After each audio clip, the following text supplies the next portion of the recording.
Check. We should be live. Let me double check. All right, I think we're live.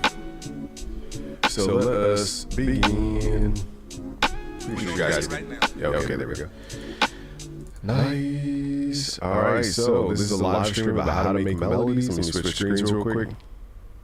So in this live stream, you'll learn how to make melodies from scratch. Even if you don't have a MIDI controller, we're going to make it super easy for you. And you're going to learn a little music theory. We're not going to go too deep into music theory. We're going to definitely tap into some music theory. So I promise to cover these concepts. This is part one. This may require multiple parts. What's up, that's Big Reg, Lala's up in here. So intervallic resolution, we're going to tap into basics of that. Motif, pitch bend, the rule of three, the four layers of melody, melody effects, vibrato, vibe, adding a vibe to your melody, texture, inward and outward movements in melody, key changes, key modulation, harmony, sonics and width, scales. So we have a lot to cover. I'll try to cover as much as possible. So I can't really get distracted as I cover this stuff, but if you do have a question, just at BusyWorks Beats, and it will pop up in a different color for me. So if you have a question about the topic that we're on, then hit me up. But for anything else, it's going to be a super big distraction. So let's hop straight into it. We're using my new plugin called Hercules. Let me make sure there's no echo for you guys. Give me a second. Hold on. Let's turn the monitoring off. So we're using my new plugin called Hercules at busyworksbeats.com/Hercules. Okay, so it has 340 sounds. It's a VST plugin and works in FL Studio, Ableton, Studio One, anything that hosts VST plugins. It works on PC and Mac. Oh, the mic had echo. Okay, cool. I'm glad I turned it off. I didn't realize it was feeding back into the system audio. My bad. Thank you, y'all. So, well, now you guys know. Excuse me, but we're going to be using my plugin to demonstrate a lot of this because I want to show you guys how I hear sound versus how sound is presented. This will also help with your sound selection as well to identify new tones. Culture is here. We got Repost here. Rocky's here. All right, so again, this plugin is 340 sounds. It's a VST plugin. You guys can find it at busyworksbeats.com/Hercules for anybody watching the replay. Hercules, boom. You said, can you tell me why my chords on the piano roll keep going small when I play them back?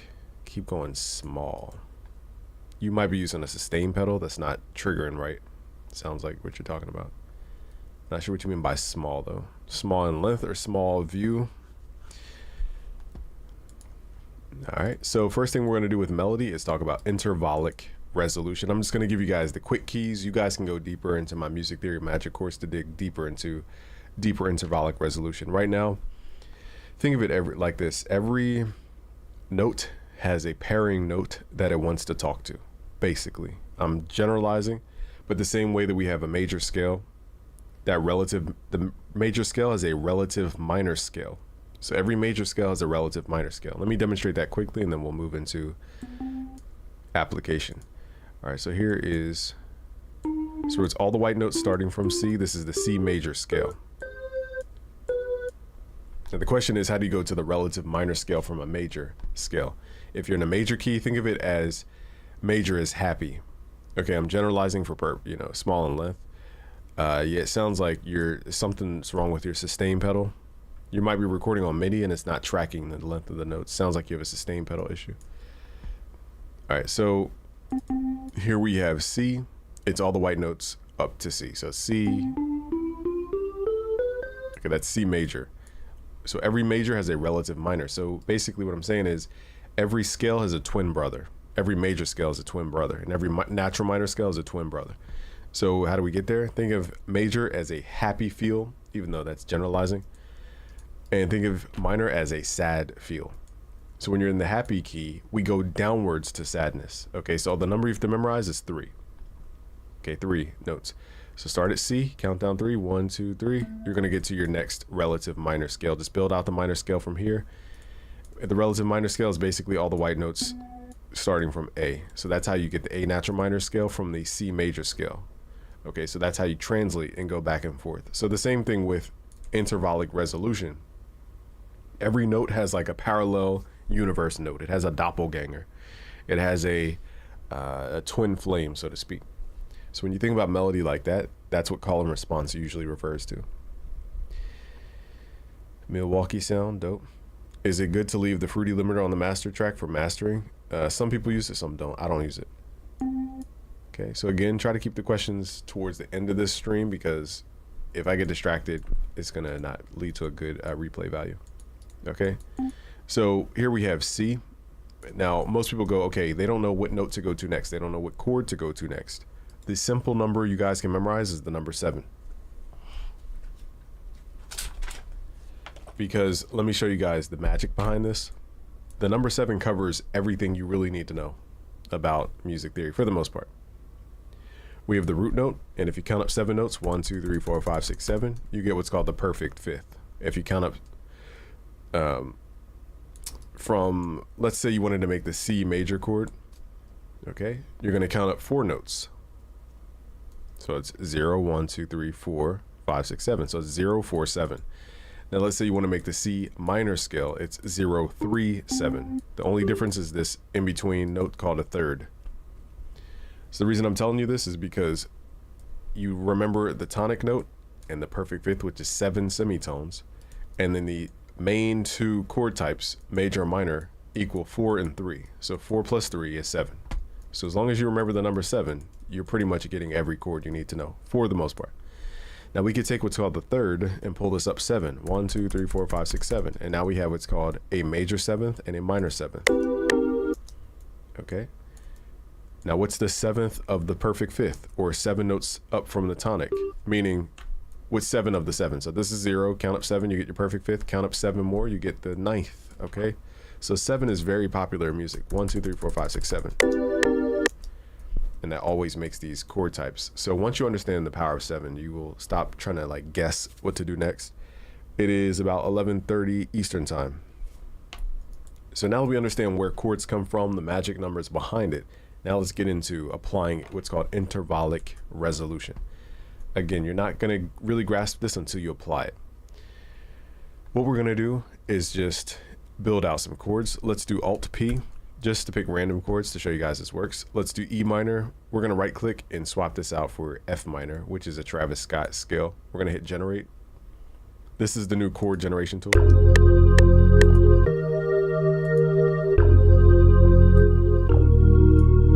Like the last chord in this, so if you guys want to kind of starting ground, I would recommend starting with chords first. The reason we start with chords is because chords create the canvas for melody. The same way we have a canvas in FL Studio that makes beats, it's a blank canvas. You need a musical canvas for melody to spark up in your mind, because our brain is listening for dissonance and tension and release. And so we can apply this intervallic resolution once we start hearing harmony. That's why I recommend guys start with chords.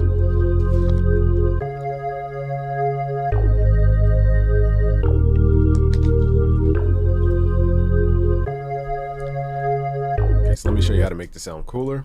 So let's say you guys do start with something like this or some kind of MIDI. Let's hit Alt G to ungroup this. Once we get there, I don't know if we'll get into the advanced R&B today. We'll try, but I have a timeline today. I have a scheduled, what do you call it? I have a itinerary for today. You should talk about diatonic chord progressions for the key. A lot of people here don't know what that means. When you're talking about scale degrees, it does confuse people because they need to understand, is it a minor scale, is it a major scale? It gets a little convoluted.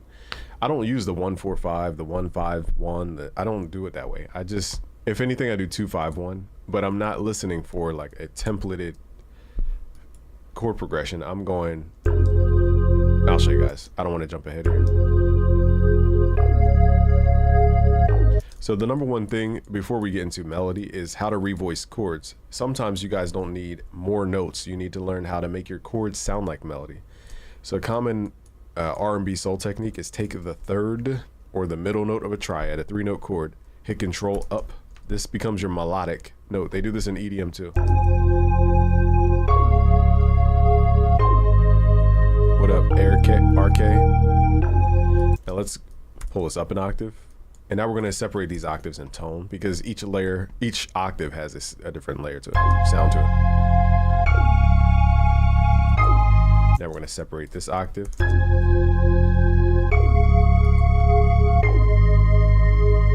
So now these thirds have become the melodic tone for the chord. Why is this? Pardon me. It's because the third of a chord identifies the chord type. This is why we can have, minor ninth chords omitting the third, or we could have minor add nine chords omitting the seventh. It's because the third is the identity for the chord type. I showed you guys that this is why I go meta first so that you guys can understand it. Let's go back a little bit to explain what I'm saying here. F to C is 7 notes. Remember, this is called the perfect fifth. 1, 2, 3, 4, 5, 6, 7. The only difference in the major and minor is not between the fifth, it's the middle note. And this middle note is called either the minor third or the major third. In this case, we're being simple here. So the only difference is a half step. Okay, so what happens if I take this note out? There is no chord identity for a major or minor. What happens if I pull these up 7, 1, 2, 3, 4, 5, 6, 7, and I play the seventh? It's the fifth of the third. Okay, so it's its twin flame, so to speak. But we're not playing the third. And what I'm saying is that it's the same distance from, like, right from here to here, A to E. Okay, if I take out these notes, C to E is the same distance as F to A. Okay, it's the major triad distance, 0, 4. So the advanced folks understand what I'm saying. The seventh and the third are the identity for the chord. So when we raise the third, that is the identity for the chord, and that's why it's so strong as a melodic tone. Okay, so if you guys ever struggle with R&B, soul, try just revoicing your chords by pulling up that third for EDM, for R&B, soul, because that will give you a melodic structure to at least start with. And now you can work with these top notes to add little leading notes to make it more animated. I want to say what's up real quick. You should talk about Diatonic. What about advanced R&B blues? Blues is on this timeline itinerary for today. We'll try to get to it as fast as we can. You said, dude, the stream is perfect. Been trying to get into this. Dope. Glad you're here. Lyle says he's on shrooms, so we're gonna give you trippy chords. What's up, Game just joined in. What up, King Darkness? I think he said shrooms. I don't want to accuse you of being on something. Pretty sure. Oh, he deleted the comment. Depends if the top note is fifth or seventh or ninth. Would you say if I just change the top notes, am I gonna throw off the chord? No, because what you're listening to subconsciously in a chord progression is the top note. And so in my music theory magic course, I go deeper into chord voicing. I'll quickly show you here because I just want to show you how powerful this is before I get into the rest of the melody. But what everybody wants to skip with melody is chords. You can't really understand melody without the harmony, because melody's fundamental identity is the context of other notes, which makes it harmony. Once you have 2 notes or more, you're creating harmony, aka chords. The old definition of a chord is 2 notes or more. So as soon as you add another note next to another note, you're making a chord. I'll say quote unquote chord. And if we start skipping over chords, you're not really going to understand how to make shapes that well with melody. I don't know why everybody wants to skip over chords. If anything, it's easier than melody. Big McChicken, Kanye inspired me. All right, so what was I going to do? Oh, let me quickly show you. This is what we call a 2-5-1, and I know people who have watched me all the time, y'all get bored of this, but we got to teach everybody here. So 2-5-1, this is called scale degree language when I say 2-5-1. I teach this in my courses. I just don't have time to break it down right now. This is the second of a scale. If we're starting in the C major scale, this is the first, D is the second, E is the third, F is the fourth, G is the fifth, A is the sixth, B is the seventh, and then it repeats. Okay, so we're just counting each note of the scale and saying, is this the first note, the second note, the third, the fourth note of the scale? These are called scale degrees. So this is the second because we're building a chord from the second note of the scale. This is called the fifth or the dominant because we're making a chord starting from the fifth note of a scale. Okay, this is called the first because we're making a chord from the first scale degree of the scale. That sounds more complicated than what it is. But now we have a 2-5-1. This is the vanilla way to voice your chords. Now, most of you can unlock new melodies just by revoicing chords. like I showed you guys, if you want a soul vibe, take this middle note, pull it up an octave. That instantly makes it soul. Here's without. Just kind of like does whatever. Let me switch out the sound too. Let's do more of a pad sound here.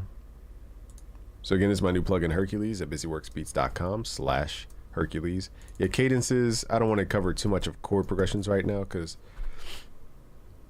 cadences, it has a very specific language. Now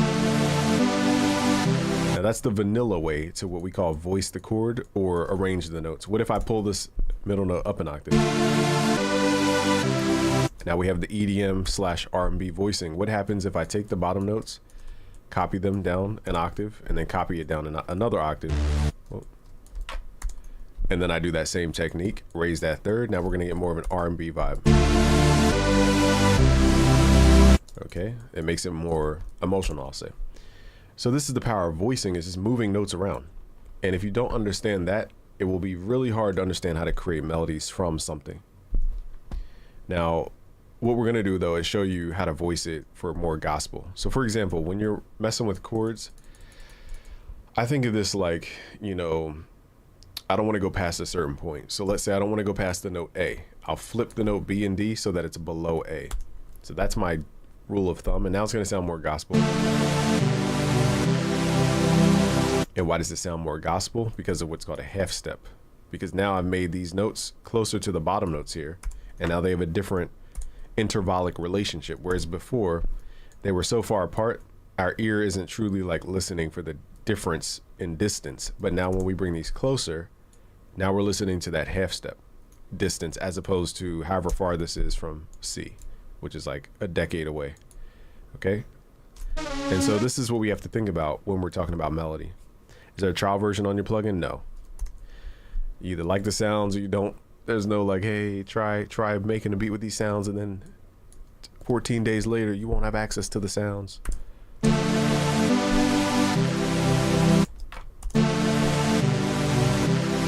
So that is what we call chord voicing. Now I say that to prep the next part of this conversation. So we talked about intervallic resolution, but the main thing we need to understand is the tonic to dominant to tonic relationship. And let's say we're starting from scratch, making a melody. Let me pick a more plucky sound so this could be a little bit different. Let's try, I like this dragon preset. Let's make like a bop. Okay, so we're at 156 BPM.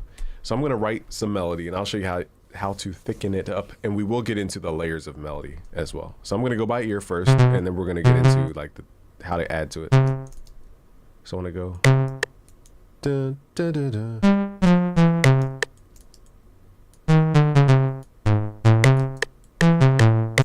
Now, what is this? If I showed you guys, dun, dun, dun, dun. Okay, for those who oh, thank you, Lal. He said, Hercules is worth the money. I found a couple sounds I love in it. Dope. Glad you found a couple out of 340. I gotta make sure next time that we give you a nice broad arrangement, or a nice, what is it called? Suite of sounds. Only 12 likes, it's all good. We're getting started. We're just getting started. Learning a lot from you, man. Really appreciate your videos. Thank you. Take Profit Monthly. It's a reminder to take your profit, Monty. Don't forget to take profits. Saving these testimonials. Thank y'all. I know plugins are outrageously priced. I was like, I can't come in the market charging $200 for it. It'd just be insane. Okay, so this is a minor chord. Now, if you didn't know anything from a hole in the wall, you would say, okay, we're really just playing the chords spread apart. That's mostly what a melody turns out to be most of the time. Now I'm simplifying it so that people can grasp this. So let's say you want to make this more complicated. Now most beginners, what they'll do is they'll repeat the same thing over and over and over. They don't understand there has to be an ending or resolution or call and response. I'll give you kind of broad frameworks. I'm not going to give you guys like what to do every single time because it's not true. When you're writing melodies, think of it as an outwardness and then an inwardness. Okay, not inwardness, an outwardness and an inward direction. So whenever we're going outward, we need to usually resolve that thing, where the listener will find it more dissonant that it didn't get resolved. It's almost like reading a book and it leaves you on a cliffhanger and you're like, why did I read this book? It didn't even end the tension of the book. This is a jerk beat melody. It's funny. Shout out to Xavier So Bass. Shout out to 10K. All the young guys making super fire music right now. Okay, so anyhow, we go out, back in, out, back in. Now, why does this work? It's because E to A is a dominant to tonic relationship. It's just called intervallic resolution. In short, we're resolving the energy that went from C to what's called the major third. And we resolve that outwardness with the inwardness. This is why Terrence Howard said the universe expands in the universe expands in sixes and collapses in fives. What he was talking about is in music, we have something called the tritone, which is 6 semitones. And usually the dominant to tonic relationship, that's called a fifth. So it expands in sixes, collapses in fifths. So that's the general idea. We're going out, coming back in. Yeah, call and response can also be echoing, but we'll so what I'm trying to tell you guys though is that to make your melodies feel complete, you need to usually resolve them. How do you resolve them? The easiest way is the dominant to tonic. What is the dominant? It's 7 notes up from a note. So wherever you're landing, you want to count up 7 notes and play that note beforehand most of the time. Now here's what beginners do. They don't create a second section for their melody. They'll have this motif and then they'll repeat it over and over again. Now some genres could do that depending on everything else going on in the beat. Most need to resolve the music. Now we can go back up or we can go down. In general, when we go upward with melody, we create a happiness. In general, if we go down, we create sadness. So this is determining the vibe of the beat. So I want to make it happy.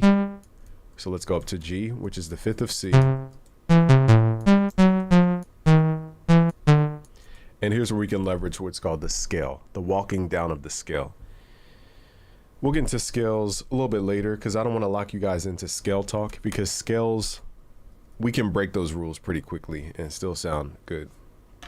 Yeah, Xavier is who else is dope? You know, there's 10K, Xavier So Bass. I listen to Osama Sun, he's fire. You know, I'm probably missing somebody else, but they're. Now that makes it very happy. Now I'm going to show you guys how to make this a little bit more advanced. Right now it's just kind of bland, and it's bland because there's no context. It's just a one-liner.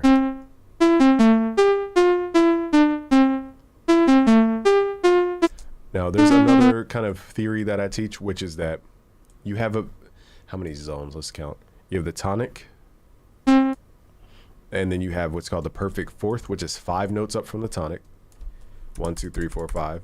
And then you have what's called the perfect fifth. Thank you. That's Big Rex says, he sent in $5. He says, haven't made a beat in 5 years. Been watching streams lately, which has got me motivated. You played my beat in the battle. Thanks. I love the feedback. Shout out to That's Big Reg. He's back in the game, y'all. What did the Bible say?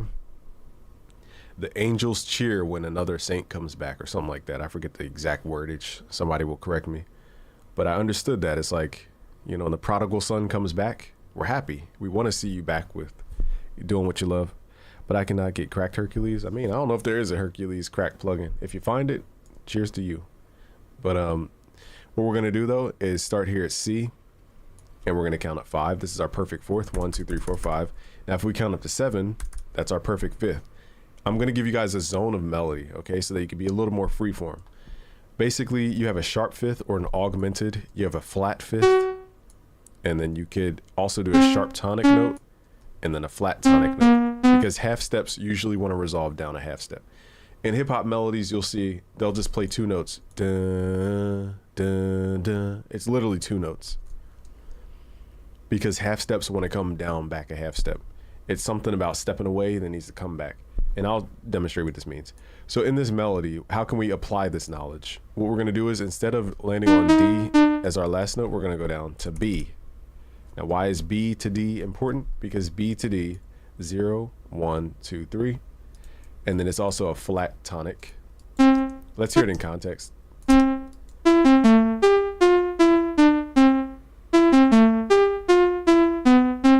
So like dun, dun, dun, dun, dun, and it repeats. So I've found that towards the end of melodies, adding more half steps or more tension notes creates the desire to want to hear it again. So that's why we did that flat tonic. We could also do a sharp tonic. Let's raise this up. So this is going out of key. The next note I'm about to play.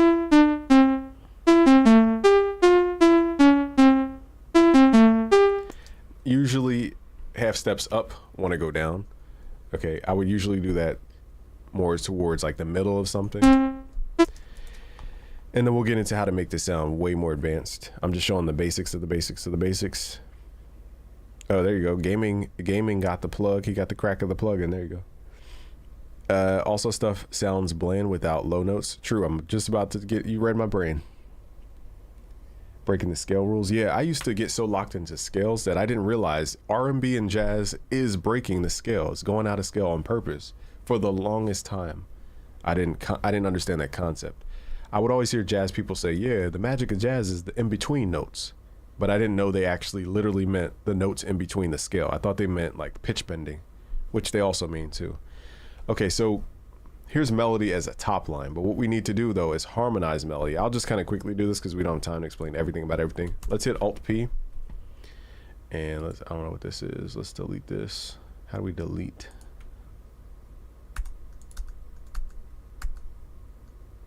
Super odd. Let's generate. Why is it doing it over here? I think we found a glitch in the system. Let's do this again.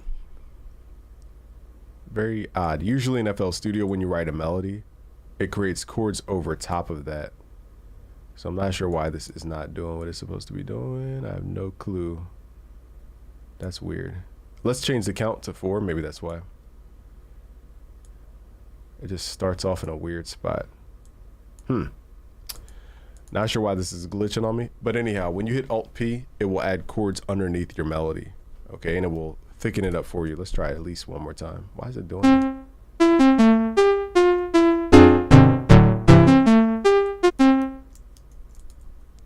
Not sure why that's not. I think we found a glitch. Let's put it on a new channel. Maybe it's the channel, who knows? Let's clone it. And I'm only doing this because I don't feel like adding chords. All right, so this is just not doing what it's supposed to be doing. Don't know why. We'll just do it the simple way. So let's say you have the question in your mind, how do you harmonize? How do you thicken up these melodic notes? Think about real singing. If you have one singer, he's like, I got the feeling. And then he needs a choir to sing behind him. What up, Singular? He needs a choir to sing behind him.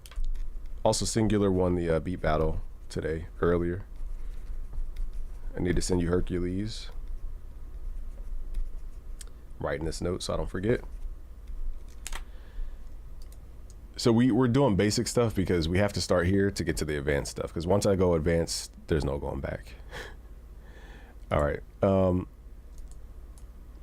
What we need to do though is imagine you're a singer. You got the feeling. Okay, but you want a choir behind you.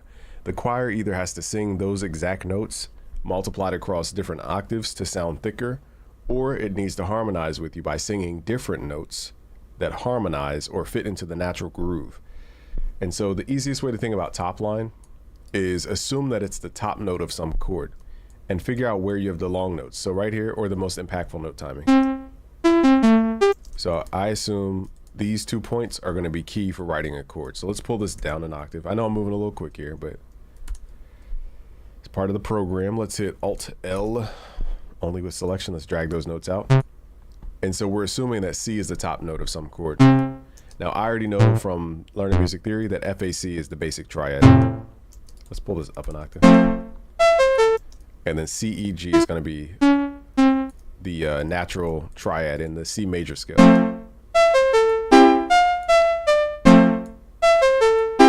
But that sounds super bland and basic. So let's make this a little more advanced using what's called chord extension. Now we're going to use what are called seventh chords.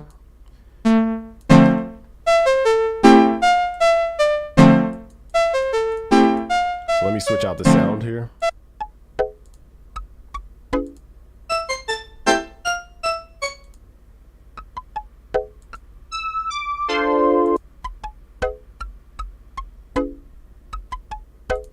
Kind of like the sound, but it's a little too short.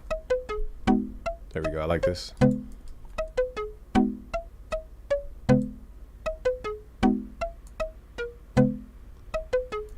Okay, so that half step down at the end creates that need to want to hear it again.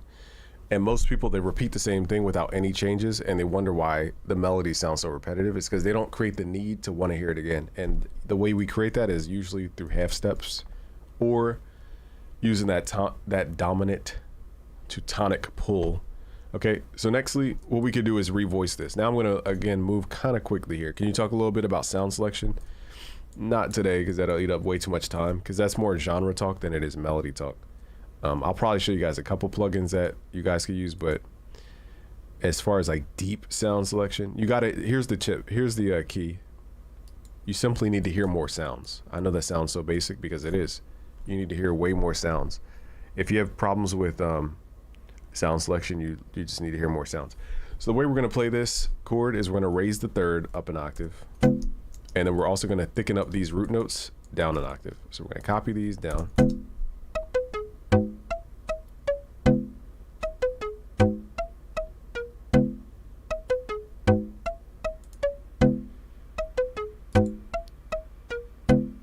Okay, so that's called revoicing the chord, taking that third, pulling it up an octave.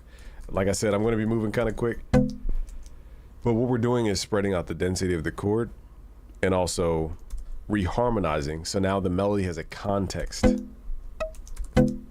I'll swap this out for a piano so you guys can hear all the like little details in here. Let's do I have flex on here? Let me see. I don't even know what I have on this computer. I'm on the PC. I think I have pianos, yeah. So whenever you struggle with melody, go with string instruments so you can hear all the small details. So here's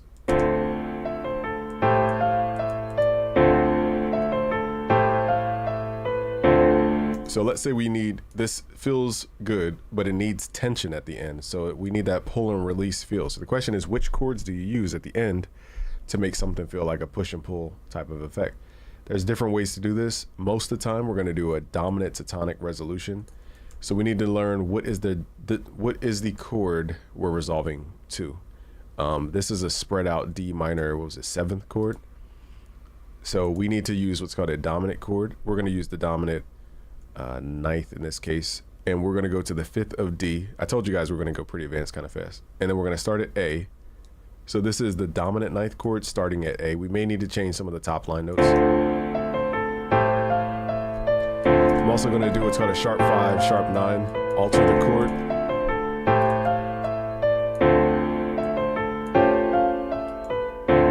And see how it's like, and it pulls it right back in. And you guys will get the project files, so no worries if I went way too fast. I understand that we went from beginner to advanced kind of quick. Now, I go step by step in my music theory advanced course. Okay, so you guys need to learn more. Just go to busyworksbeats.com/music theory magic. Okay, and if you're on my email list, there's actually a code. I think it's just music theory. Use the code music theory for 50% off my music theory courses. So it's a limited time offer, but I realize a lot of you guys' questions are around music theory. So these are my best courses on music theory, and also the top sellers as well, so you guys can get in with a lot of other folks.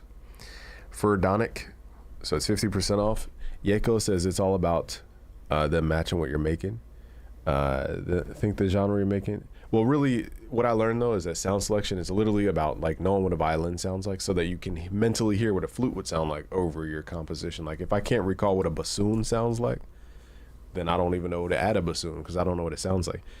You know, speaking music theory needs, you basically need to define what a sound is. So if I say violin, your brain needs to go and calculate the sound of a violin. So you need to do what's called create definitions for the words in your head. You need to have a sonic definition for a word.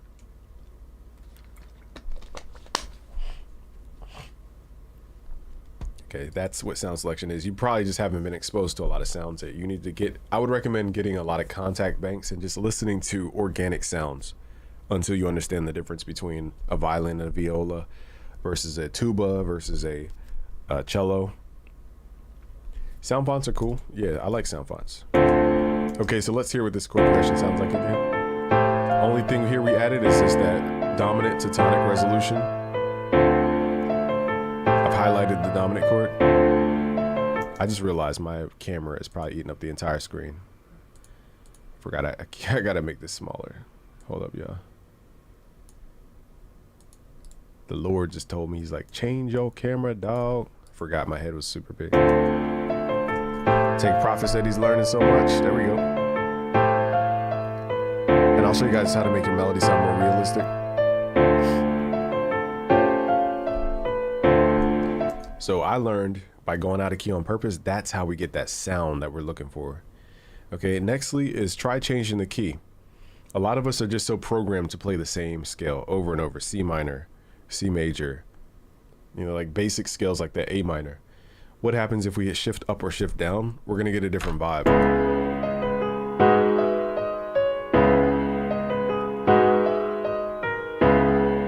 This is more melancholy sounding.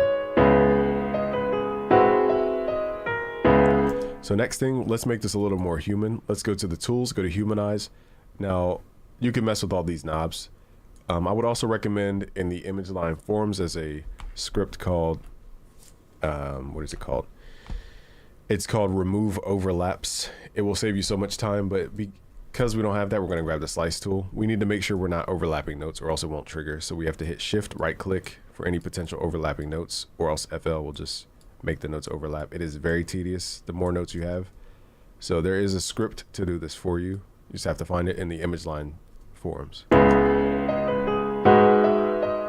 Also too, a lot of people don't use low enough bass notes. So let's pull the bass notes down one more octave.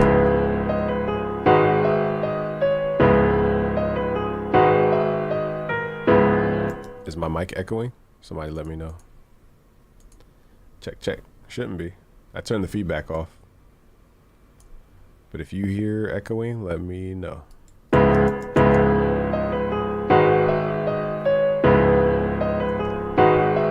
King Darkness says, out of everybody I've watched, I've learned way more from just one of your videos. Sheesh, look at that testimonial. I need that one. Shout out to King Darkness. I started posting you guys' testimonials to my Instagram too, by the way. Okay, he's probably just started the stream because in the beginning of the stream, it was echoing. So he probably was back in the beginning of the stream. Oh. Okay, cool. Thank you for the testimonials, y'all. It really does help people make a decision. Thanks for all your teachings, game. It really made me a better producer. Thank you. Another screenshot. Thank you. Is it Bino or Bino? Ma Productions. I'm gonna go with Bino, like Gambino. Save. Boom. Shout out to you. All right, so that is. Hopefully, again, I went very basic, but then I went very advanced kind of quickly. So I understand if you guys got lost on that. What I'm trying to illustrate, my ultimate summary for this, is we need to understand chords plus melody, not just melody by itself. Chords plus melody. That's what gives us that full expression. Now let's switch out the sound here, and let's get a little more genre specific and talk about sound selection, I guess, a little bit. Let's open up Morphine, for example. Now this only works with image line plugins here. So also too, I need to identify what's called a motif. I forgot I have like a thing I got to pay attention to here. So far we've covered intervallic resolution. We've covered chords underneath melody, aka harmony. How you feeling about FL 21.4? I love it. I used to be like whatever, but I like it now. Now what we're going to talk about is motif. Motif is a repeating rhythm. If I play these notes, hold on, let me go to my synth here. So my plugin is called Hercules, busyworksbeats.com/Hercules.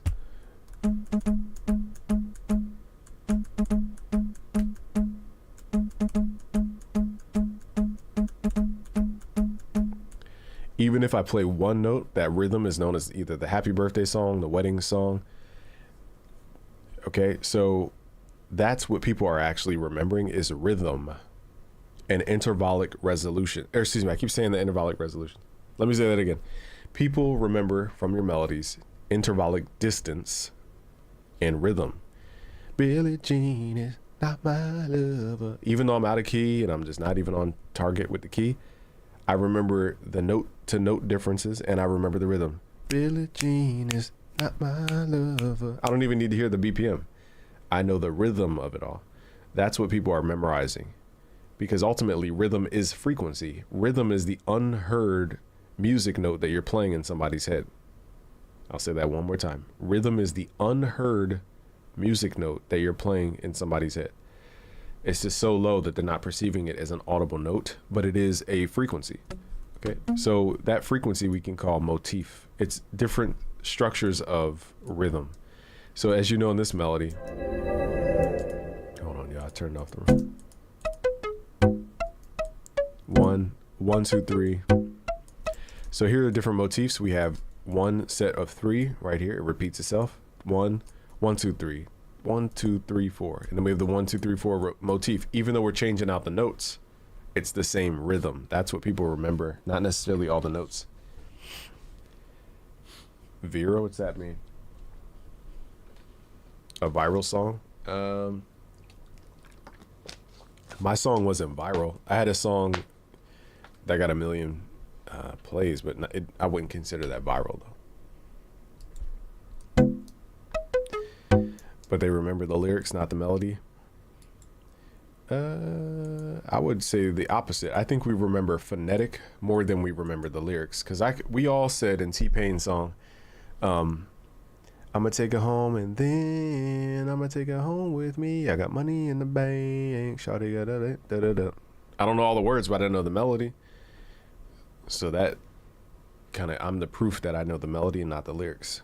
Because what I'm saying is his true lyrics were like something way different. I think it was, let me look it up because it's gonna bother me till I get this right. T-Pain, I'ma take her home with me lyrics. We used to say something else like, okay, so study the song Buy You a Drink by T-Pain. Let me find the hook. Okay, it goes, I'ma buy you a drink. We thought he was just saying, ooh wee. I'ma buy you a drink. Ooh wee. I'ma take you home with me. We didn't know he was saying, and then. We thought he was just singing there, like, ooh wee. So phonetic is very repetitive. Also, it's something called male rhyme and female rhyme. Like 2 syllables is female, 1, 2. So coca. And male rhymes are 1 syllable, like Trump, for example. Coca-Cola, Google, Eminem, 50 Cent. These are all rhythmic. Anyhow, we're going off on tangents. Let's talk about the image line. What I'm saying is phonetic overpowers language. We're going to go to the keyboard setting here. Let's just go to Crystal EP. Now in image line specifically, only image line, we can double click on a note and change what's called the MIDI channel. So this will change the color of the MIDI note. And what we can do from here is count down 7 notes from here, for example. 1, 2, 3, 4, 5, 6, 7. Add this note and then double click, make this note a slide note. So only the pink note will slide to the other pink note. These are called MIDI channels and it only works with image line plugins. So that's a nice way to add little touches to your chords to create pitch bends. Because think about a gospel harmony choir. They don't always, or R&B, they don't always go hoo ha. Like most of their harmonies are like hoo ha. You know, it's like a multiple note harmony. And this is the same kind of concept, is that we're pitch bending while singing harmonies. There's 2 melodies, 1 melody that the producer creates, 2 that the comes from the artist. Not all the time. So, I mean, there's a debate for that. That's why I teach people to not overfill your beats too much, with too much going on with the instruments.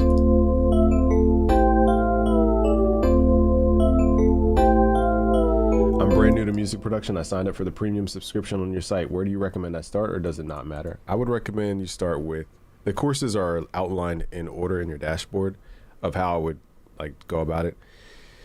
If you go to busyworksbeats.com, for example, let me show you guys something real quick. So you guys can start for a 14-day free trial. If you go to busyworksbeats.com and then go to where it says all courses, I've lined them up to where this is the best order in my opinion. The Music Theory Essentials, I would start there. Then I would move into, actually I would learn your DAW first. I don't know what DAW you have, so I'm assuming FL Studio. I would start with the FL Studio 21 first. Then I would move into Music Theory Essentials. Then I would move into Better Beat Maker. And then kind of wherever, it depends on what you want to learn from that point. Everything else, it just depends what you're trying to do. But it is lined up like based on The courses I think are the best in that order. Y'all pound that like button. Thank you.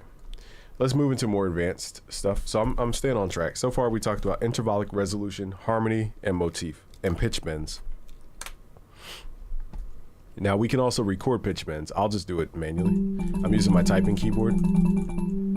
But what we need to do, actually let's do it in SAR. So SAR is a slept on plugin, very slept on for hip hop. Let's go to leads. We're just gonna use the first one here.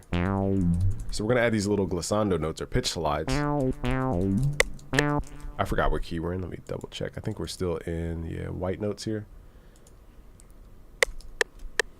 Let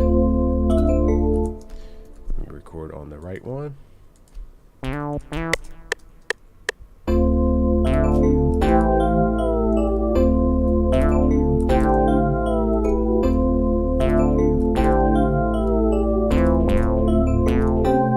At the end, I'm going to go down. So these are glissando notes or pitch slide notes, whatever you want to call it. You could either say the Italian name or you could just say the English bootleg name for it.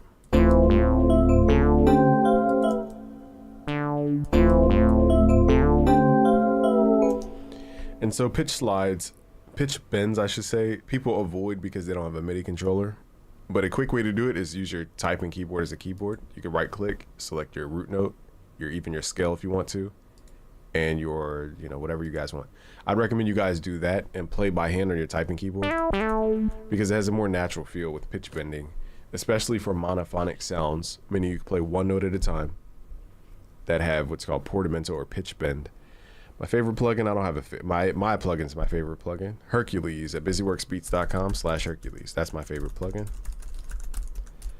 I have 2,000 plugins, so that question is kind of broad for me.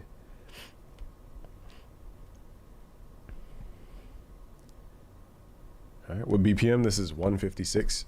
Okay, so we'll kind of move past pitch bends because we're going to dig into different styles of pitch bending. Even if you guys don't have a monophonic synth, you could still do glissando with stuff like a piano. Now let's talk about the rule of thirds. We're going to move again kind of quicker here because we covered the basics. So if you just tuned in just now, you need to rewind to get the basics. We covered the basics mostly.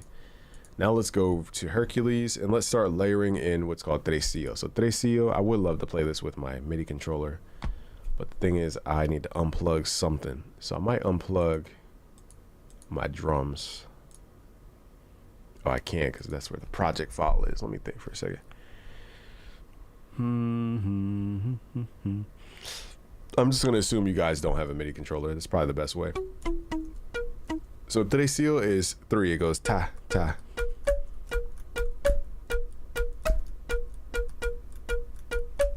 So again, what dominates it is not that we're using 1,000 notes.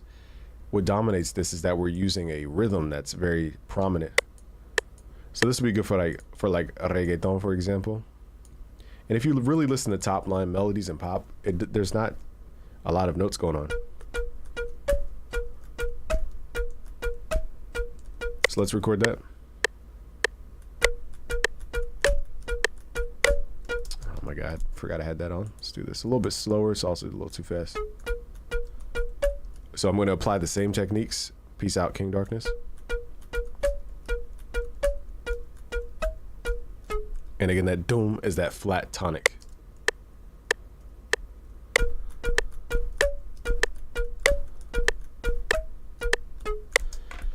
Now this seems basic, but until you master this, you won't understand that what I showed you guys just now is the key to drill, Afrobeat, reggaeton, mob music, trap music. I just showed you the keys to all those genres. It's called tresillo. I say it all the time, but people think they know something that they don't actually know.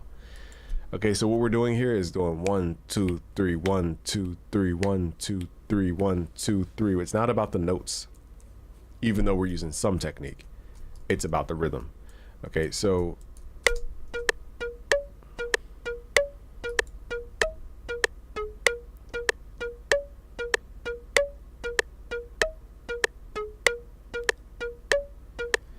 all we need under this, you don't want to overcomplicate it, is simple chords if that's the lane we're going for. So we could use B as our starting point. Remember, when you don't know which chord to add, just start with the most dominant note within your melody. And then from here, if I didn't want to make a chord, we can make what's called a power structure, counting down 7. 1, 2, 3, 4, 5, 6, 7.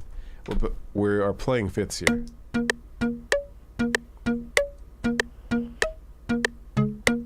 So even if, but to me, when you stack up 2 notes or more, that's a chord. So to me, this is a chord.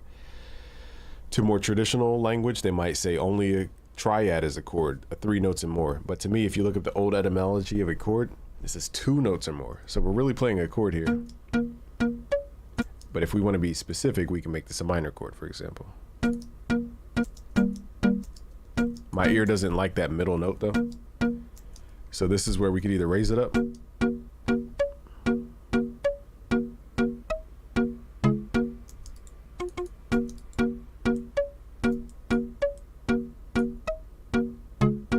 I just feel like we don't need that extra harmony, but that could work technically. Okay, so like I said earlier, sometimes you have to revoice your chords for it to make sense, because if we pull this G down an octave, it doesn't feel right, even though it's technically harmonious. See how like dense that feels?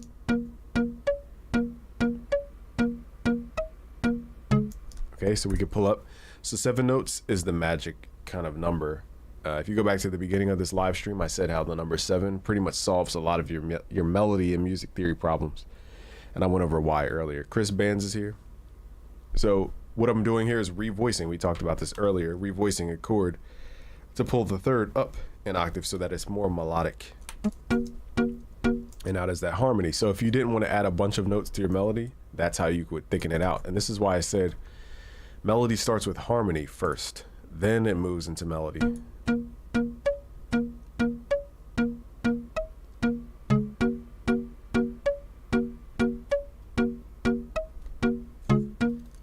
So that's the rule of 3. We're going to call it tresillo for now. What up, Gaki, if I'm saying that right.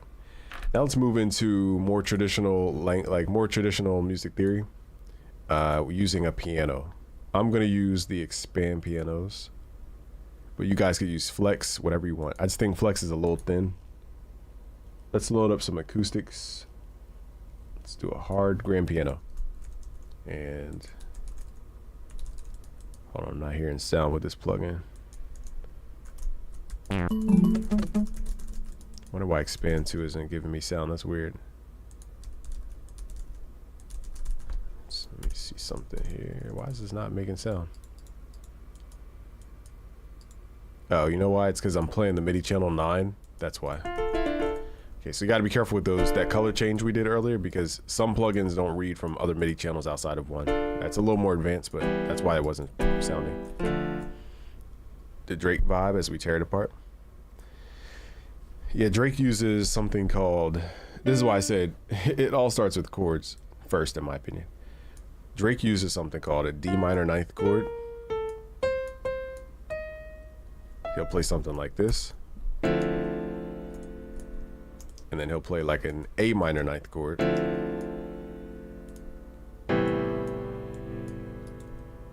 But he'll take out what's called the third. And we talked about this earlier. Why can we remove the third and it still have an identity of a minor chord? Because the 3rd and the 7th are the identifiers for the chord. So even if I take out the 3rd, the 7th is still active, and we can identify the chord because technically the distance from the 5th to the 7th is still a minor 3rd. So that's why we can identify chord types even if we don't play that 3rd. So this is how he would play it. And that's the Drake type sound. Okay, so that's what I mean. It all comes back to music theory. Now let's talk about the 4 layers of melody. You have top line, you have harmony, you have contrast, and you have rhythm. These are the 4 layers of melody. What I did when I made 500 melodies in a day, or 200 melodies in a day, I would sit there on the piano or on my MIDI controller. I would record, like, let's say chords first. Then I would do top line. Then I would do a contrast layer. And then I would do the rhythm section if I didn't have one. So think of your melodies as a multi-step process. It makes sense when I plug in MIDI, but again, you guys don't have MIDI controllers, so we're gonna do it from your perspective. I'm assuming you guys don't have them. So let's just kind of speed through this. We're gonna do what's called a 2-5-1. You guys have seen it if you've been here for a while, but we're doing this for a reason. Okay, now we're gonna do what's called a dominant ninth chord, and then we're gonna move into a major ninth chord. Why am I doing chords first? Because this is the harmony layer for my melody. All right, now we're gonna hit Alt G to ungroup those. Let's hit Control L, elongate those notes in FL. Sharp 5, sharp 9, it's called an altered chord. We're also gonna do what's called a tritone substitution, 1, 2, 3, 4, 5, 6. Revoice that, and then we're gonna copy the same structure here. But instead of the 2, 5, 1 of the C major scale, we're gonna go to the relative minor scale and do the dominant ninth starting at E into A natural minor ninth. So this is the harmony layer. So now I need to add a top line layer. I don't know why the timing got weird there.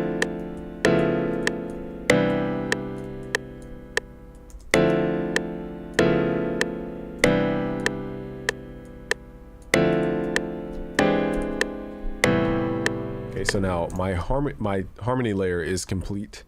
Let's move to our top layer, our top line layer.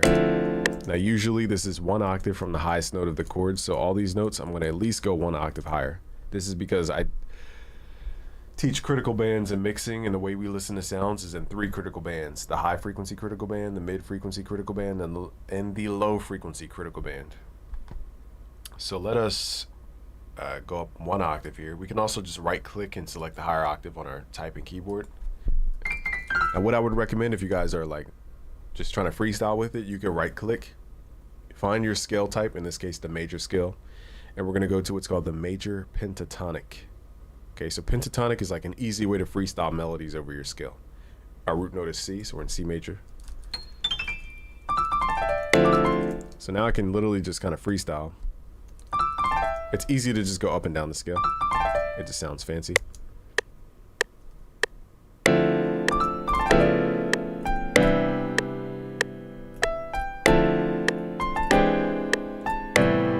See how I just freestyled that and it sounded fire? It's just knowing what we're doing per layer. So now let's do a contrast layer. And again, I didn't know what notes I was playing. I just went up and down the major pentatonic and just played with a couple motifs, timing, rhythm, but going up and down the scale. Now let's copy the lower layers to create a contrast layer. Contrast doesn't always mean low, by the way. It just means opposite. So if I have something going fast, I'll play something going slow, and vice versa. But in this case, we're going to play a lower octave, or octaves. This is called the contrast layer. So if I zoom all the way out, the melody has a contrast layer, it has a harmony layer, and then it has a top line. These are all combining to create this thing we call a melody.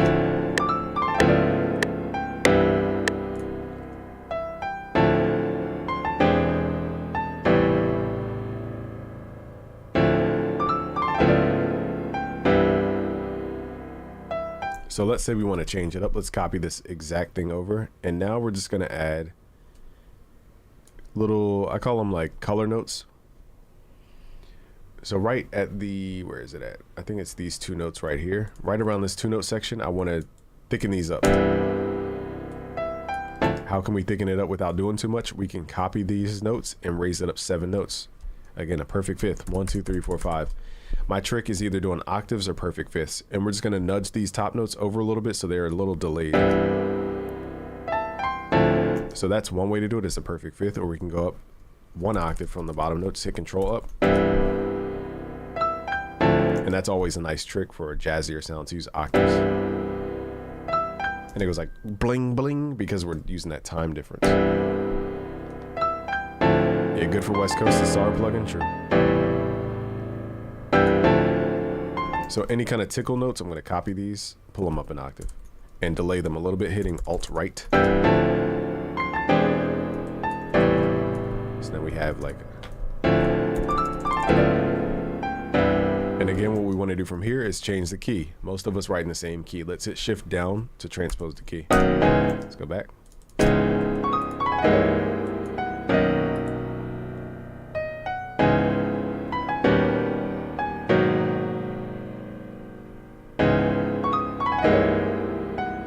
F fame. So I'm going to double these notes up, pull it up, do the octave trick. So as you can see, I know I'm moving quickly here, but this is how you stack up all these concepts and apply it to real music. Nextly, we're going to humanize. And again, I wish I had that. Let me actually not wish. I'm gonna actually go download it during this live stream. Let me download this because it's so important. If you guys go to image-line.com, and we're gonna log into their forum. The only problem is I have to log into my email to log into the forum. So give me a second, y'all. Actually, it's not even worth doing all that. Anyway, go into the forum, download their script for the piano roll called the note overlap script. It will save so much time using these shortcuts. And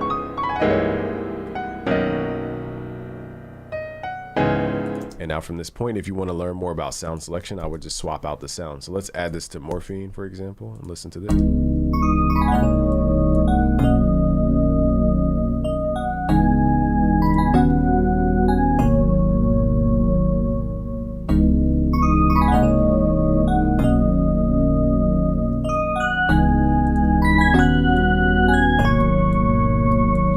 Does it have the same vibe? Not necessarily, because we don't have as much transient energy as we did with the acoustic, because the acoustic has a hammer that strikes a string, whereas an e-piano is not the same exact transient heavy sound.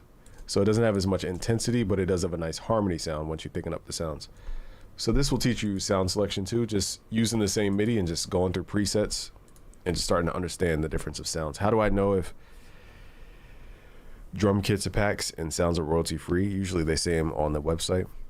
I don't know which drum sounds and melody sounds to use. I mean, just put out stuff. I wouldn't, unless you're sampling from a record, you're good to go for the most part. Now, if you're using loops and all that that you downloaded off the website, you said so 3 equals 7. Yes, the minor. What I was trying to explain is that the minor third gives the identity for the chord, the same way that the 7th or the minor 7th, because you have a minor 7th and a major 7th, they're not the same, also gives identity. That's what I meant. So if you take one of those out, you will still understand it as a minor chord. That's what I meant. Okay, so now that we have those concepts, we have the 4 layers: top line, harmony, contrast, rhythm. Now let's move into sound effects. So this is a layer of melody that really takes it takes time, because you have to learn that you're almost like a sound designer. So we're gonna show you a couple plugins. I'm gonna use my plugin first, called Hercules at busyworksbeats.com/Hercules. If you use samples, you have to get it cleared before release, right? Let's be honest, you know, unless the record's gonna do 100K, nobody's chasing down people using stupid samples. If anything, they'll do a takedown request. This is not legal advice, but you got to think, if you were the person who owned the copyright, would you waste a bunch of money just so Johnny Blow, who lives in Milwaukee, takes down the song that he got 50 plays from? It's like, who cares? Nobody's gonna waste money like that. But technically, yeah, you have to. But again, if the song's not gonna get big, what's the point of trying to clear all this stuff if you don't have the money for it? Just be honest with yourself. All right, let's pull these out. So here's my plugin here. So let's start running it through a bunch of effects. I'm not going to tell you guys that you have to use any effects. I'm just going to show you, if I were to sound design, how to make this cool. So delay is a really starting point, because what it does is it echoes the same exact tone, and we're creating sub rhythms. So it all goes back to that rhythm concept. Just don't make it too good. It's funny. I mean, I did have, behind the scenes, I did see somebody kind of blow up on TikTok with a certain song, and that person got, now they said sued, but it could have just meant that they took the song down. So you never know, what. But technically, I think if you infringe on people's copyrights, it's like $150,000 they're entitled to for every breach of that. But you really got to truly ask yourself, who is chasing down this copyright? Especially if it's some random song off the internet. But not legal advice. Okay, now let's add pitch shifter. Let's pitch this down 3.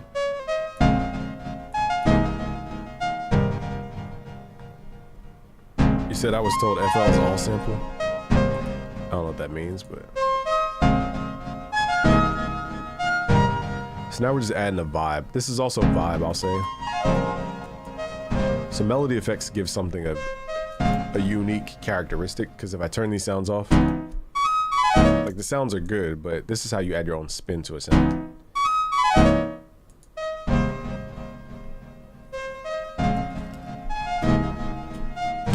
Another thing people overlook is vibrato.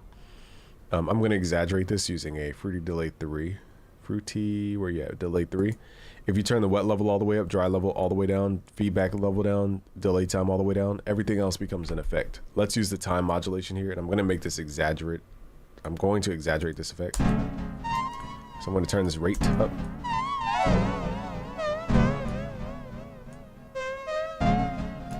Basically, if I hold a note like ah, I could just do ah, or I could do ah, like that. Vibrato is what humanizes a sound. Now I have vibrato built into this plugin, just so you guys can understand what that sounds like. Let me turn off Fruity Delay 3, but if you wanted to add it, you could also add it through Fruity Delay 3. So here's with vibrato. It's kind of hard to hear because the sound is so short. Put up Encore. It's a license. They have all the rights to make changes to the terms. You have the right to use anything that came in from FL. Yeah, I wouldn't like be scared to use stuff like the drum kits in FL and all that. Nobody is sitting there listening to snares going, "That's my snare." Like, come on, y'all. Nobody's doing that in real life. Not talking to you. I'm talking about like if I were a drummer and I recorded a snare, because then nobody would be able to make music. It'd be terrible.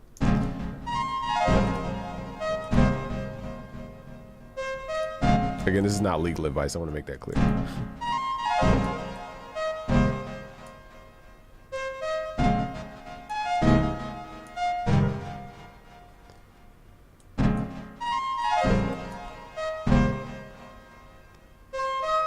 Okay, now let's swap out the sounds and let's see how this sound effect chain works.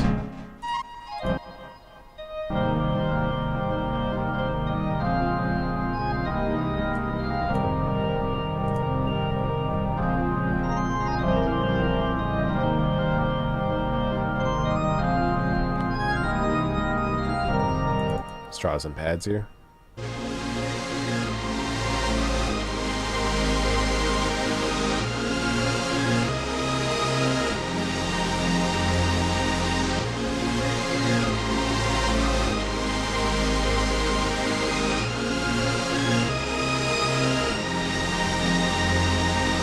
So that's melody, and it all starts from those small concepts to work your way up. So far we covered intervallic resolution, motifs, pitch bends, the rule of three, tresillo, the 4 layers of melody. And if you guys want to learn more, like if I'm going too fast, or you want to just go deeper with this, I have a whole course called the Music Theory Magic course. It's actually 50% off currently. So if you go to busyworksbeats.com/music theory magic, use the code Music Theory, it will take off 50% for 50% off all my music theory courses, from music theory essentials to music theory magic to melody magic to chord magic, beat magic, anything music theory related. Those courses are 50% off. Just use the code Music Theory. And let me make sure it actually works by going to my own site on an incognito tab here. Let's go to busyworksbeats.com. Make sure that's the actual code, because I haven't triple checked. So for example, if you go to my website, we have shout outs from Metro Boomin, Rodney Jerkins, Illmind, and a bunch of other producers on my Instagram. You check the highlight reel, check the testimonial reels, they're called. So let's say you want Music Theory Magic. Let's say 97 was out of your range. Even though we have payment plans, that will make it what, $30 a month for 3 months. It's pretty affordable. You could click on 97. Let's say you want to grab it right now, and then you would add the code where it says enter coupon code. Let's do Music Theory and apply, and then now it's 50% off, just like that. So that's how that works. Pretty simple.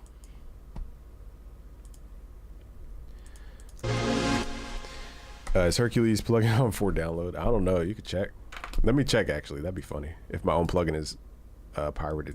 I wouldn't care, because funny enough, when my 808 pack got pirated one time, it actually increased the sales. It was the most backwards thing. For download Hercules plugin BusyWorks Beats. I doubt it, but it might be. Who knows? Hercules, Hermes. That's the old plugin. So no, that's an old plugin. Hercules V3. I don't have a V3. So far, no. Nobody cracked it yet. I don't know if that's a good or a bad thing if nobody cares enough to crack it. But I take it as a badge of honor. I'm like, if Omnisphere can get cracked, anybody's thing can get cracked. I'm not one who hates on people downloading stuff. Because people who are going to spend money with you are going to eventually. It doesn't matter if they don't do it right this second. Do you do lives on how to mix vocals? I did yesterday. So you want to check my last live streams. I mixed beats and vocals yesterday. I gave away my whole vocal mixing chain and everything.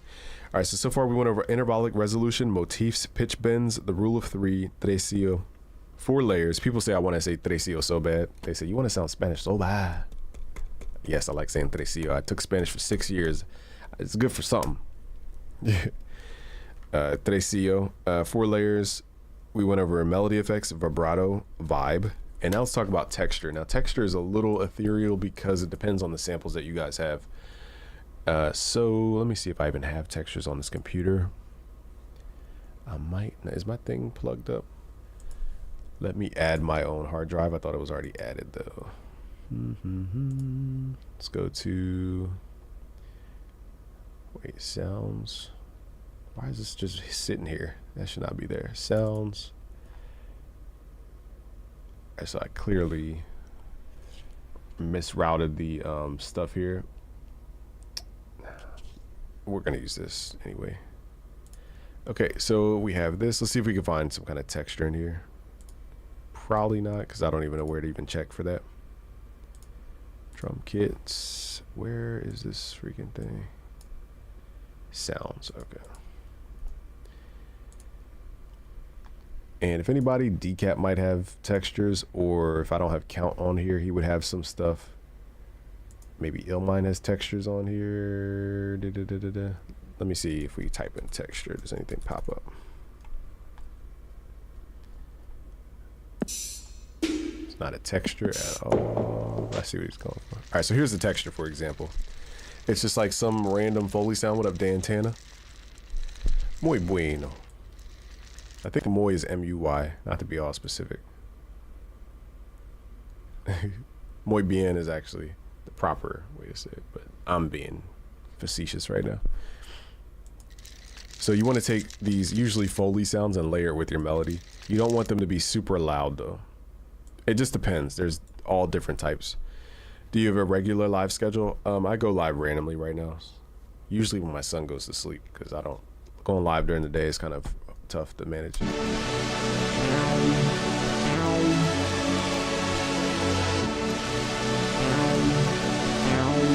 I forgot we had the, let's turn off that. There we go. Now with this sound, it doesn't really need layering. If I had a shorter sound like this Dragon preset,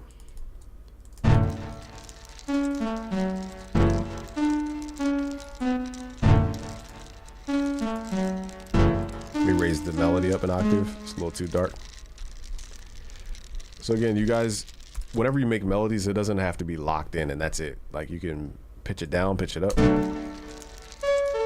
So this Foley sound, what it's doing psychologically, it's called psychoacoustics. It's creating the illusion as if we're in a space, using our brain's ability to use echolocation to perceive small delays and echoes as if we were in a space. So when we're adding these textures, we're creating the idea that we're in an environment. Some people even record their melodies through their own speakers and then back into the DAW. I think that's a little tedious to do that. A quicker way you guys could do that is create another channel here. And we want to call this Room Reverb. Now there's a lot of plugins with Room Reverb. My favorite one is called True Reverb from Waves, but my Wave stuff isn't working on this computer, so it's not going to work. I'm going to use my UAD stuff here. And this one is called Real Verb Pro from UAD. We're just going to put it on 100% wet level. I know you guys can't see, it's super small.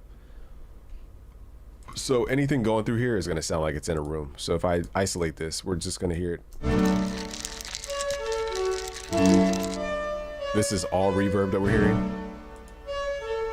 And what I'm going to do though is turn down what's called the size of the room. Oh, you know what I forgot to do? Turn down the long tail reverb, so we need to turn that off. It's kind of hard to see from this far away. Holy crap. Okay, so now we have only the early reflections, it's called.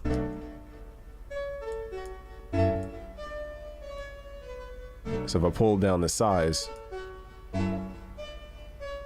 its algorithm is basically creating the illusion as if we're in a space. And that small detail will make your melodies feel a little more real, because when you speak in real life, you're not hearing an isolated microphone. Nobody walks around with SM7Bs tied to their face. You're hearing somebody speak, their vocals are going all the way around the room. They're bouncing off of all the walls and they're coming back to your ears at different times. And so that's called echolocation. And what we're doing with recorded stuff is we have to emulate that, because we're not usually recording our melodies inside of a room with a microphone. So to make your melodies more quote unquote real, you can add what's called room reverb to make it sound more like it's from a space. New site is doing good. I watched your beat marketing videos and followed some tips of yours. My new site, oh, we got to see it. dantana.com, is it? Let me go to your YouTube, see what it is. This is worth the checking out. Let's see.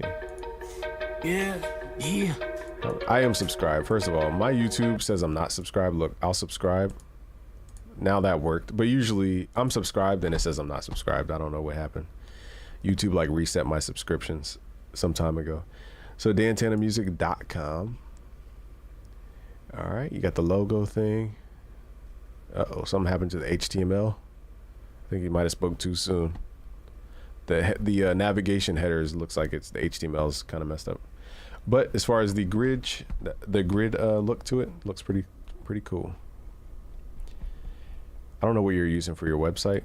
Maybe it's, I don't know why I'm going this deep. Why am I going this deep? You're using WordPress. I would look into something a little easier, maybe like Wix. I don't even know what WordPress has nowadays, so I don't want to tell you solutions, but maybe there's a plugin on WordPress that can give you more drag and drop ClickFunnels type modular website design, and then you'll probably have a lot more control. Omar's here, what up? Because I used to use WordPress some time ago, and it was, my issue was I had so many plugins, and if one plugin changed, it messed up the other plugins. It was too plugin reliant for me. So that's why I switched to Shopify. Kai, what up? So again, here's the texture. And I'm gonna blend that texture into the reverb as if we're in the same room. So again, the technique some people will do is they'll make a melody, they'll put their phone or whatever recorder they have up to their speakers, and they'll re-record the melody from the DAW into the room and then into the microphone to create this like room reverb. I wouldn't always recommend that, because different people's rooms have different resonance points, and not everybody's room is just built to be like a room reverb, so to speak. So you said the live delayed? It could be my computer too, by the way.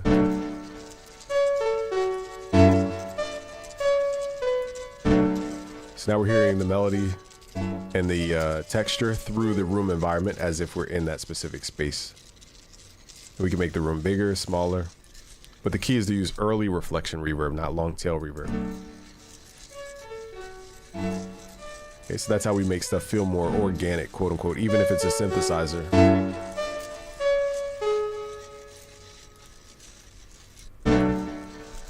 Okay, so I'm showing you guys little things. So that's what texture or vibe could be called. Let me swap out the sound and let's hear it one more time. Let's do like a brass maybe. Let's do, I forgot my favorite brass on here.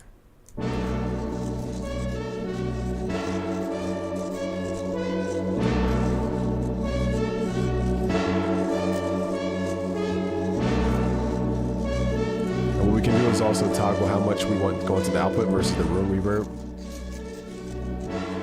to make it more like as if it's recorded in a room. This is also great with piano. How do you set which track in the playlist to record to when recording vocals or instruments? How do you set which track to record to in the playlist? How do you set which track in the playlist to record to? You can right click and go to track mode, and you could do an audio track and then pick wherever your mic is in the mixer. So whichever mixer insert, whichever vertical column you have for your microphone, you're gonna pick that one.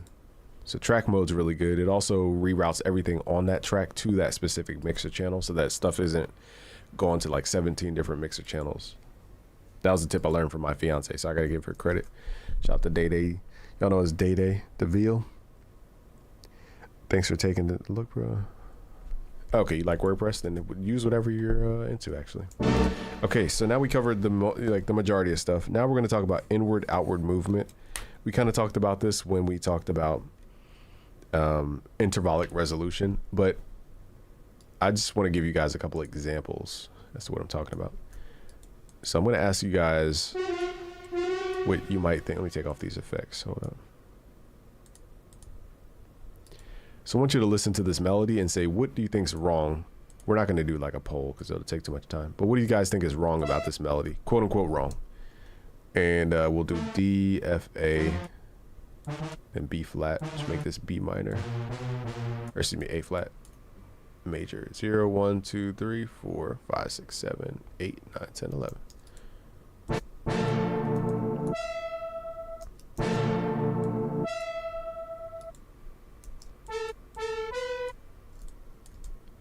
Okay, let's do the...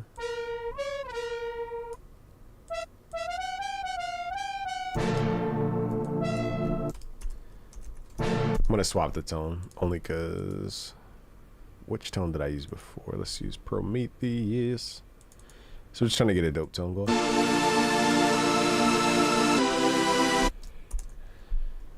Now, what I'll say about this tone is that if we think about stuff as outward, I'm trying to think of the best way to explain this. Anytime we go out, we need to come back in most of the time. So if we're not resolving, it just makes the listener pissed.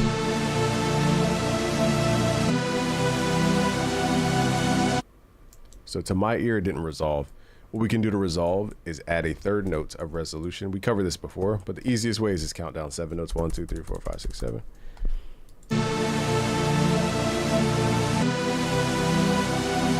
It's kind of hard to hear it. I need a pluckier sound here. Hold up.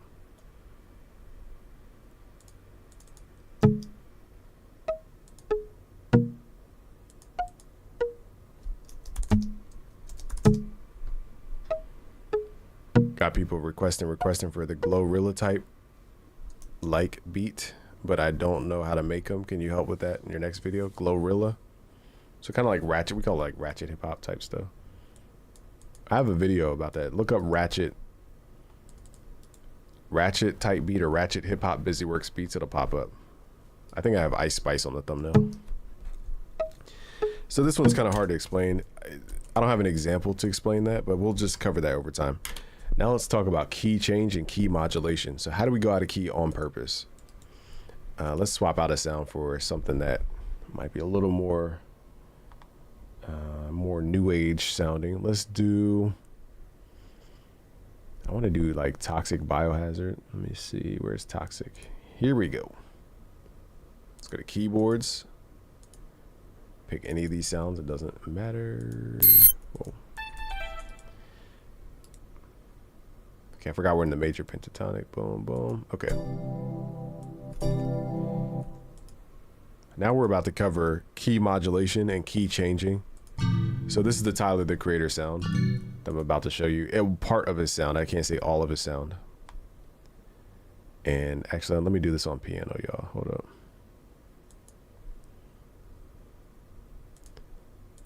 Okay, so the Tyler, the Creator sound is all about half steps going into a completely different key. We're not going to, again, copy a song of his. We're going to copy the concept. Okay, so let's go to the minor 7th chord here. Let's drop it down an octave. And we need to revoice this, so I'm going to move kind of quick here. We're going to take the 3rd, pull it up an octave, and then enforce that bass note down an octave.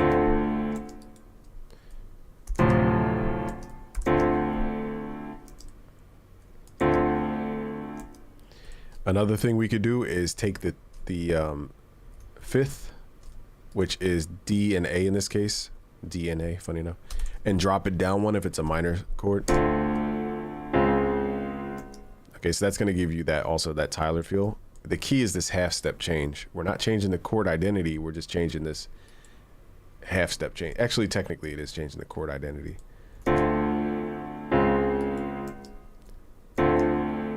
Let's spread this out a little bit more.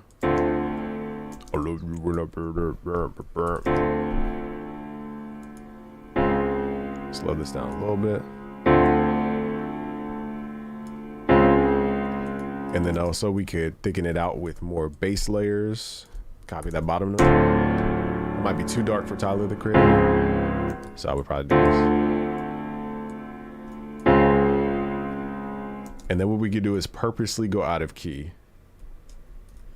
Okay, so what he usually does is go up a half step. You should try producing synthetic type melodies. A lot of those guys just sit there and click till stuff works. There's no like method of madness to it. One day we'll cover that. Now we're gonna go up a half step.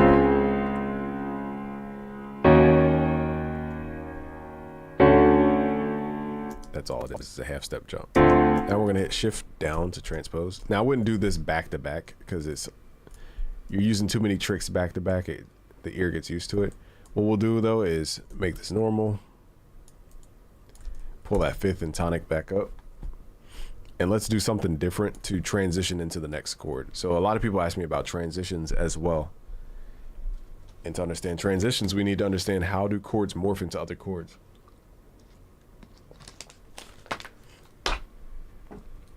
If we look at what a minor chord is, I'm going to quickly cover this. A minor chord is 0, 3, 7. So it's 0, 1, 2, 3, 4, 5, 6, 7. The only difference between a minor chord and a major chord is the third. So we're going to raise that up one semitone. That's called a half step. This seems simple, but what I'm telling you guys is pretty advanced. Oh, Michael says, thanks for all the free drum packs, my guy. Thank you for grabbing them. So what we need to do to understand the difference of morphing a minor into a major chord is that we either sharpen the third, or we could use something called a passing chord. So we're going to morph from the minor chord to what's called the diminished, which is 0, 3, 6. So 0, 1, 2, 3, 4, 5, 6. Now instead of like going to a different key, we could just go one half step up from wherever we started.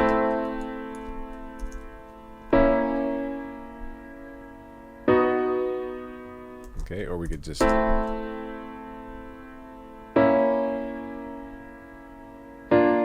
that wasn't a big enough jump for my ear, so I like this one. So that's how we can morph from a minor into a major, because we're using this tritone as a way to create that pull effect, and then we're moving into that perfect fifth, and we're also transforming this 0, 3 into 0, 4, because this wants to resolve a half step down, and this goes up. You don't need to know all this, but it's all about the half step. The half step changes the identity. So what I'm saying is, let's go back and add a diminished chord at the end. Here we have the root notes. This is the 7th. You don't need to memorize what I'm talking about. I think we did, what was it, C, G. Okay, so we raised up the third. That was our method here. So this is what the chord looks like normally. Let's just count 3. So it's 1, 2, 3, 1, 2, 3. 1, 2, 3, it repeats itself. Then we can raise this note.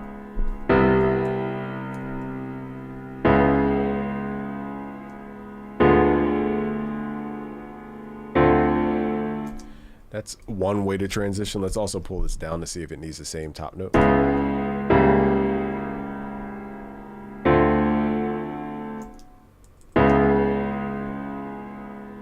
So listen to Dayton Family. I wouldn't go down. In this case, I would go up.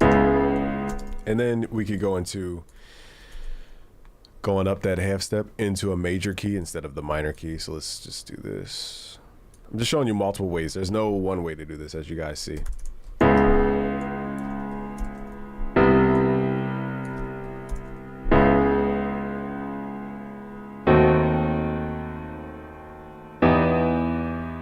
That's a little very draconian sounding. I wouldn't do that specific way.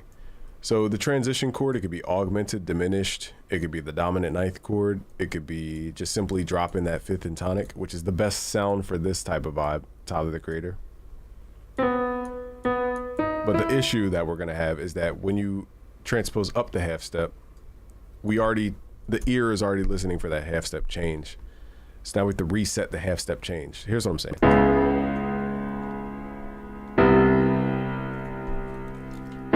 And then we'll talk about key modulation a different way. See how it's like repetitive? So what I like to teach people is the dominant, where'd our notes go? The dominant to tonic. So wherever I'm gonna land, let's say we're going out of key to D minor 7th here. And the ear gets used to that half step movement. So it gets bored of that. So how do we transition from here to here? In this case, we're gonna use that dominant to tonic resolution. So we tried the diminished, it just sounded like a different genre. We tried, going straight into it, it just sounded repetitive. So now we're gonna try the dominant to tonic resolution, which is the, you guys could just copy this. It's the 5th of wherever we're landing. So we're landing at D minor, we're gonna count up 7 notes. That gives us A, and then we're gonna build the dominant chord starting from there. If you don't know what a dominant chord is, try my music theory magic course. It's at busyworksbeats.com/music theory magic. And again, you can get 50% off using the code music theory magic. And you could use code music theory to take 50% off. Our music theory courses, I can't spell today. Music theory. You said there's from Flint, Michigan, Dayton family. Is that a family or a group? Okay, so now we're gonna hear with the transition here. And I'll show you other ways to smooth it out if this is too far of a jump from here to here. Now again, normal voicing, I don't like it. So we're gonna raise what's called the 5th and 9th. This is called altered voice.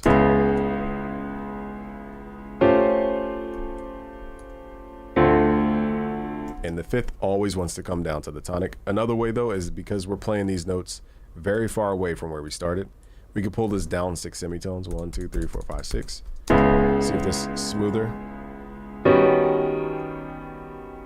Let's go back.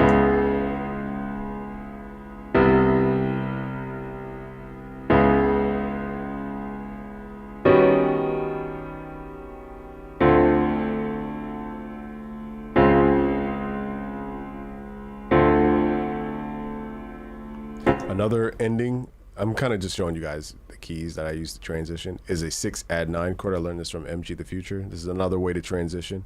Usually I have it lined up to where it's the top note matching the note before it, the chord before it. And then we use this to transition into the, it's a group of.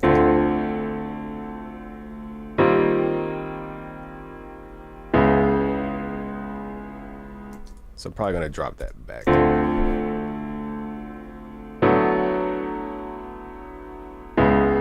So the beat's going slow, there's no context, there's no top line. So you guys are just hearing chords for what chords are. When you get deeper, you'll understand that going out of key is usually the sound that you guys are hearing on beats you love, but you just don't know what it's called. So they're going out of key on purpose, and they use that 5-1 resolution to go out of key anywhere. We talked about harmony, let's talk about sonic and width. Sometimes your melody can be basic, but once we add width to it, I think this is the one, yeah, this one. So this one's pretty small sounding because it's a simple pluck.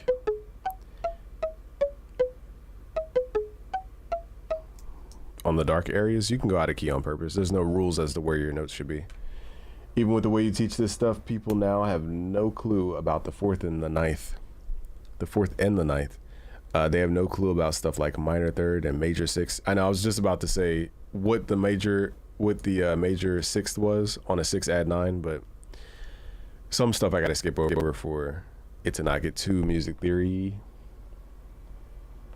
But yeah, to kind of go off of what Lyle's saying, this 6 add 9 chord is really, we talked about what is a 9. Let's kind of break this down real quick, not to go too deep into chords, but let's use our chord codes, which we started with. So this is a major chord, 0, 1, 2, 3, 4, 5, 6, 7. That's a major triad. And then we have the 5th of the 5th, which is the 9th. So we're adding the 9 to the major triad. And then we're adding what's called a color tone. And the color tone specifically is called the major 6th. The major 6th is 9 semitones up from the root note. So it's 9. So 0, 1, 2, 3, 4, 5, 6, 7, 8, 9. Or I counted wrong. So it's a 7, 8, 9. And when you add the 6th and the 9, we're going to call this the major 6th chord adding the 9th because we're omitting the 7th. So that's where the nomenclature comes from. I didn't want to get too deep into music theory because without going over scale degrees and Roman numeral systems, they might not understand that because I skipped over that. Yeah, true. I kind of just showed them a chord to plug and play. You're right. You're definitely right. So here's a, what is this here? A simple pluck. So what we're going to do is add what people call sonics and width. Now we're not going to use delays and reverbs like you might think. We're actually going to use the stereo image of the sound, meaning every sound is either mono or stereo for the most part. And so if it is stereo, if it does have stereo information, we can leverage that. Here's a quick way to see it is open up something like Ozone Imager, which is completely free from iZotope. Yeah, diminish is great for dissonance.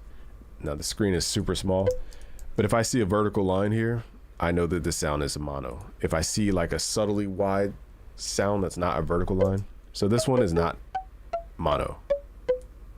It's a stereo sound. And that means it has information on the left and the right. What is stereo? What is sides, I should say? The sides that we hear, what makes stereo stereo, is that there's a difference between the left and the right ear. So those differences create the side information. And what we'll do today is enhance the side information using what's called an EQ, a mid-side EQ. So let's switch this to the side mode. And we're gonna start boosting in the sound, even though it's a small pluck sound. And this is what people call sonics, like making a sound more filled out. We can do this on the sides, and this is going to fill out some of the dead space. Now I'll swap out the sound so it's not just this basic sound, but there's another plugin called Spectre, which is really good for this. Most people don't know that in Spectre, you could actually switch this to mid-side mode and only affect the side image. And this adds harmonic density to a sound. So what I'm doing to the side image is adding more frequencies, quite literally, to the side, and I'm enhancing what the difference between the left and the right so that it feels more full. So if you guys want more full sounds, you know, here's before. Let me just do it before and after. Here's before. Here's after. It's much more full and dense. So when you hear people like EA Ski talk about sonics, and some of the OGs talk about character and width, you can achieve this with plugins. You just have to understand how to get there. Because most stuff back in the day, it was very simple melodies. I could swap this out for, you know, any kind of basic general MIDI sound, and we can make that general MIDI sound big. Let me actually not do it to my plugin. Let's swap this out. Let's open up Flex, for example. I'm going to open up some really basic general MIDI sound. Let's do like a string. This probably has reverb on it though. Like this guitar. Let's copy this. So I know the melody's basic, but I'm trying to show you how you can turn a basic sound into sonically rich sound. So here's before. Let's pull this down an octave.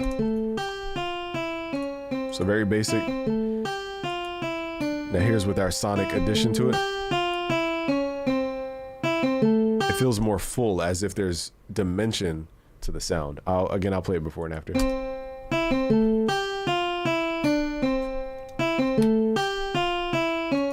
There's after.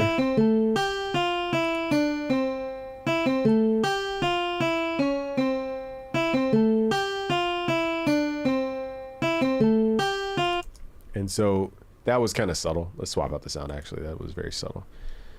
But there definitely is more information on the sides, which makes us feel like the sound is this big. Whoa, it's just loud. What the heck?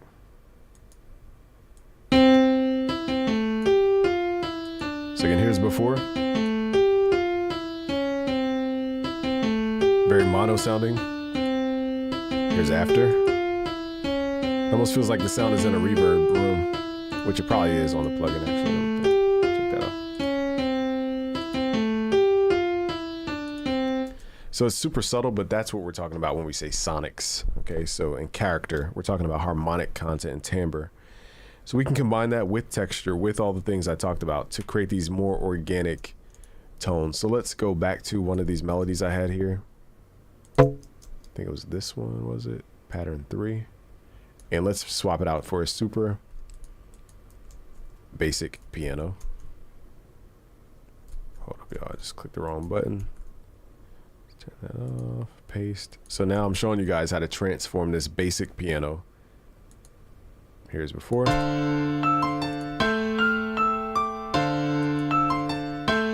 even if you had these basic sounds like this, I'm also gonna take off the limiter they had on there. It's super quiet.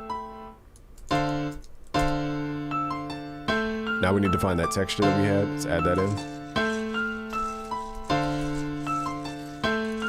We need to route that to channel 3, and we need to send the sound to channel 3 for the reverb. Now we're combining all those techniques we talked about. Let's pull this down an octave though.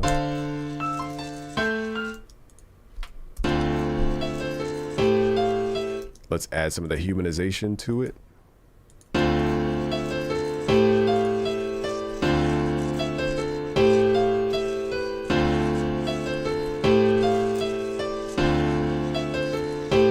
Okay, so now we need to add that texture, the sonic character, which is that side stuff we talked about. It's kind of hard to hear with the room reverb, but let's turn all these effects off. Here's before. Sounds very computer and synthetic.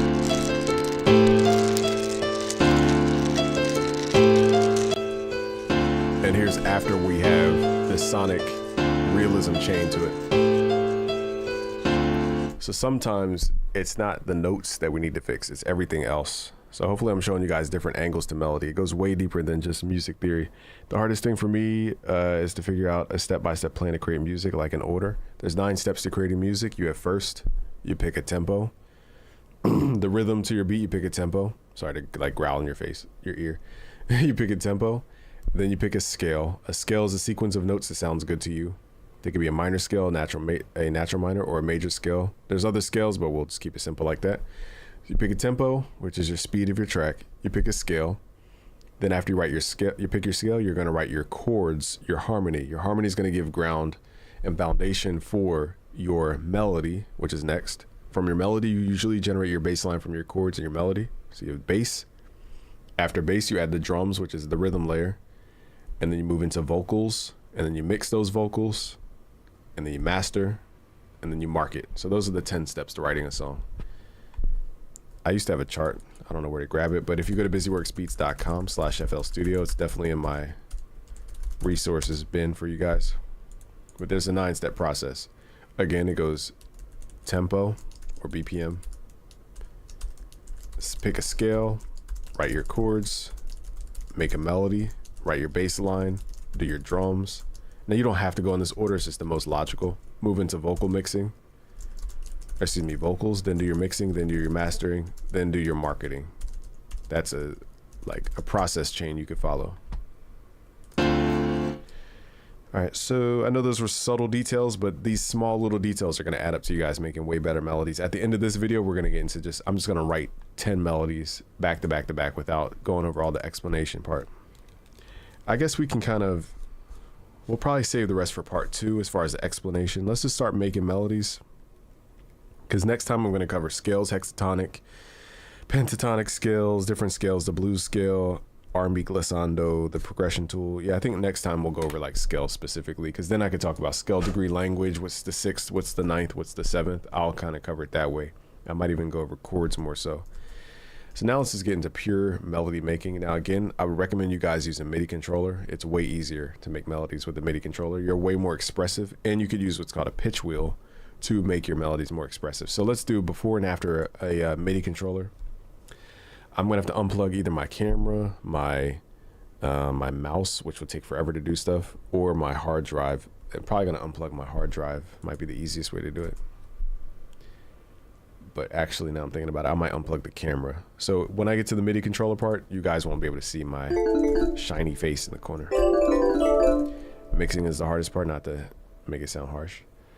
All right, so let's get into the mind of a sound designer. So again, I sound design all my sounds, and my brain just is different when it comes to sound design. So I'm gonna move kind of quickly here.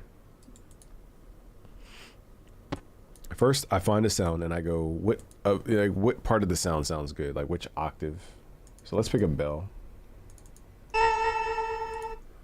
So my ear here is ASAP Rocky. So let me record this. Tempo matters too.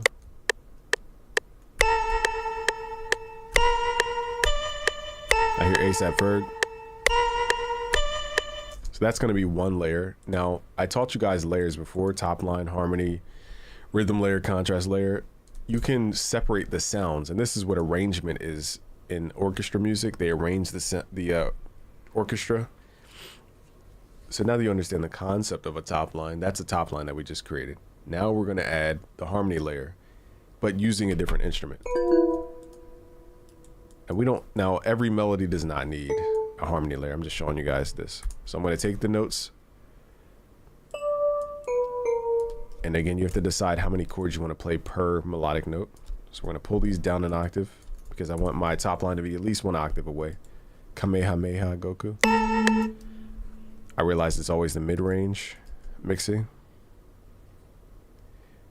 Heck yeah, are you on the east of the world or east of the east coast of America? So now we go, okay, what chords do we make with these notes? I usually start with a minor because chances are we're in a minor key. So I start off with a minor, and then if it doesn't sound right, I'll move to a major chord. And then we'll copy this over.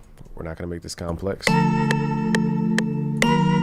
If it sounds quote unquote wrong, I'll switch that minor chord to a major chord. And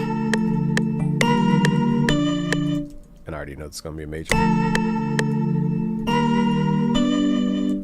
Okay, so it sounds too vanilla to me, so I need to do what's called revoice this so it doesn't sound so vanilla. One thing we could do is raise the third, but again, we already have our top line melody notes, so that's gonna clash with the top line.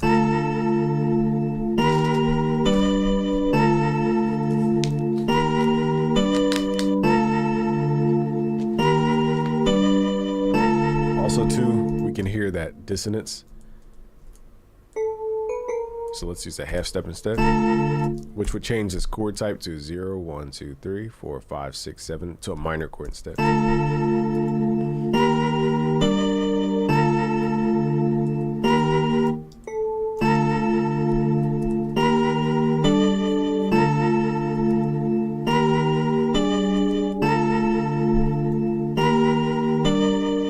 Now I would not harmonize it this way. I kind of got lost track of all the, okay, we're down. Okay, so we raised the third on all these. Let's pull that back. I normally wouldn't do that. I'm just showing you guys stuff. Okay, so then I ask, do I want it more lush? If I want it more lush, I'm going to use what are called chord extensions. So if I'm making a minor chord, the next chord down is a major chord. So I just count down 4, 1, 2, 3, 4.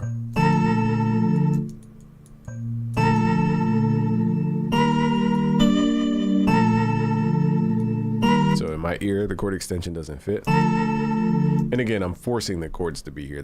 They normally would not be in this track. So we're gonna take these top notes and we could play them down an octave, or we could take these bass notes and pull them down an octave just to thicken it out. This is called the contrast layer. So we have the top line layer, the harmony, and the contrast layer. Ableton Live. At this point, I would start adding effects because sometimes the effects can be our rhythm section. Start adding some delay.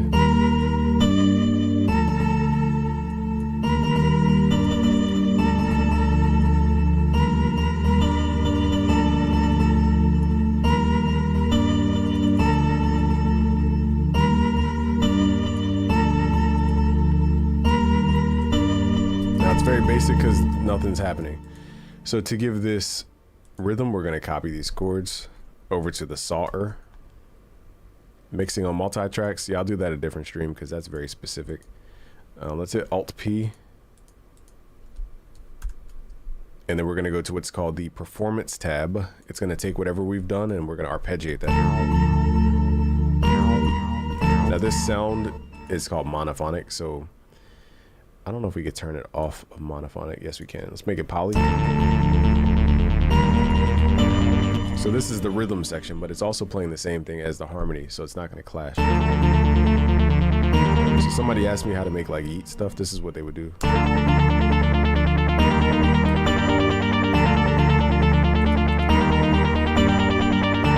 And they might do something like this. They'll copy it over and then raise it up an octave so that it plays even higher frequencies. So let's do that.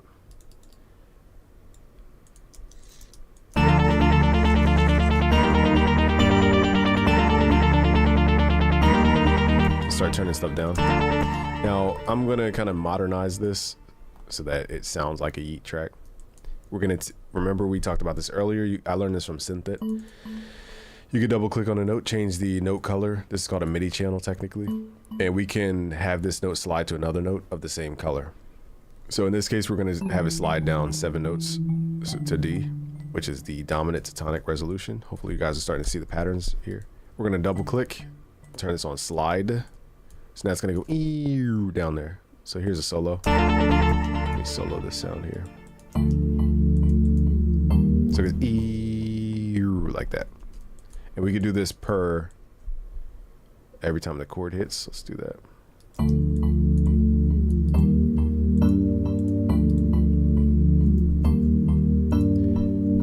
Okay, now let's layer this.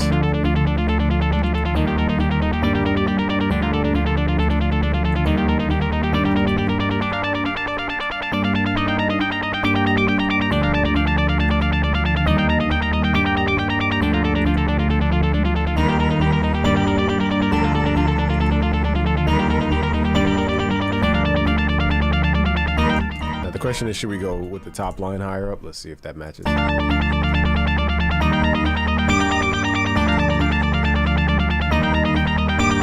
Let's hear this in context. It's a little muddy. We could pull these chords up an octave, but then everything's fighting for the same space. So let's go through these sounds, see which sound fits best.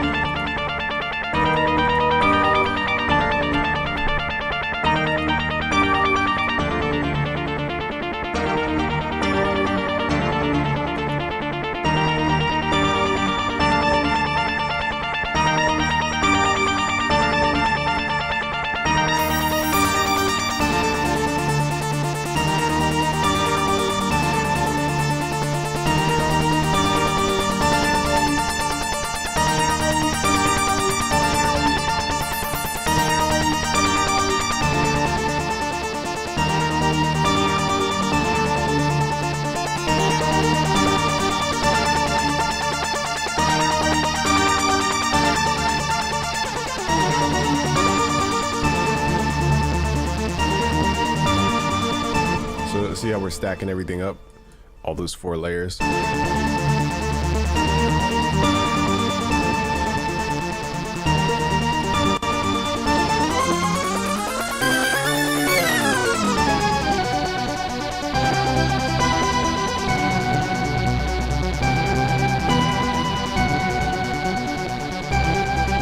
Here's another technique I like to do.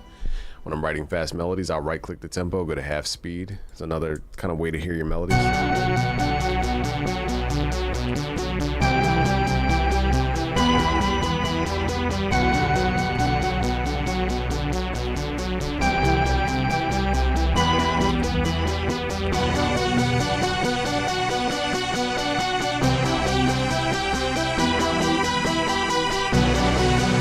See, if I add too much here, it just thickens up the sound too much. Like this sound was doing too much. Unless we just had it by itself.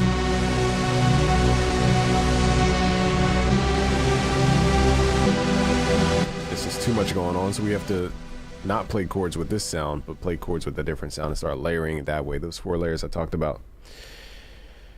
I'm gonna make sure I'm not talking over people's heads here. Should I focus on one genre or should I do what I like at the moment? I would just push yourself to learn new stuff. But remember, the man who practices 1 punch 1,000 times is way more vicious than the man who does 1,000 punches and he practices it once. So that's a trade-off. You gotta learn, but also repeat something. Now we're just kind of like layering sounds at this point. Let's just go through different presets.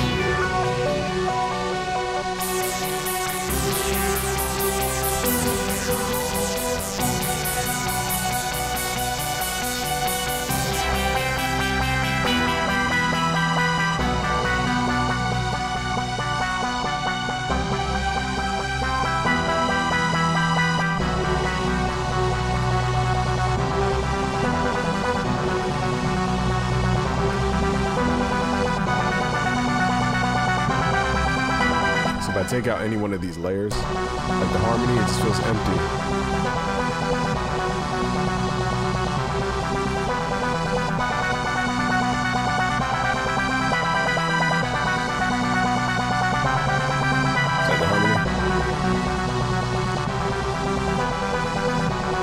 So again, we're thinking really of the sound as low frequency, middle frequency, high frequency, and each section of sound, the harmony layer, the top line, and the contrast all fill out one of those critical bands. So if you followed along from the beginning, that will make sense now. Let's add saw-er. And guys, if you didn't know, you can go to leads. First preset here is the eat style sound here. We can play it low octaves. Creates that like meow sound.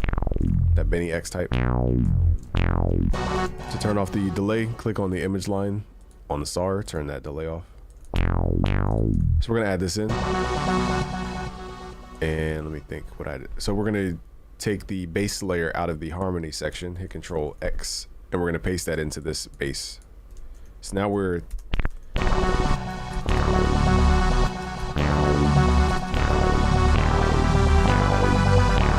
my ear, that tone doesn't match. So I'm actually gonna do it by hand. Also to, I think this is down too low. Let's pull this back up.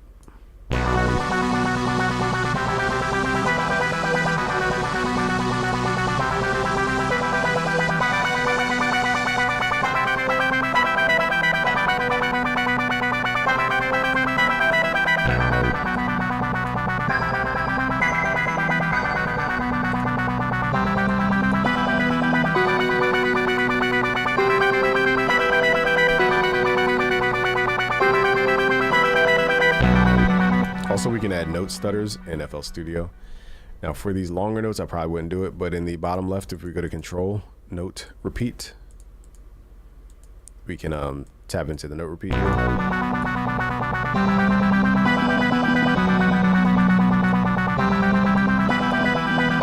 So I did like triplets.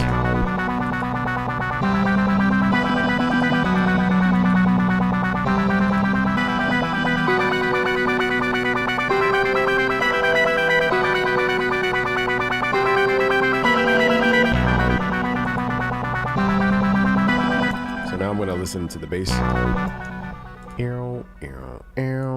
Something like that. I know I'm moving quick here, y'all, but just showing you guys how this sounds at the end of the day. Hold up. Kendrick says, gotta hit the hey busy with a goat. Thank you, all you do. Thank you. Gotta make sure I don't have note repeats on all the notes here. Hold up. The note velocity. We're gonna hit Alt left click to restore note velocity. So again, it's note, octave, half step. We covered half steps earlier. This is tresillo, ta, ta, ta, ta, ta, ta.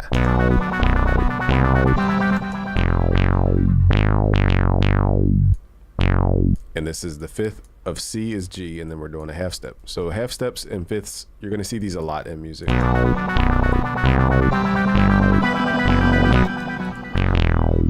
I stand corrected. We're gonna play a C major chord, C, E, G. You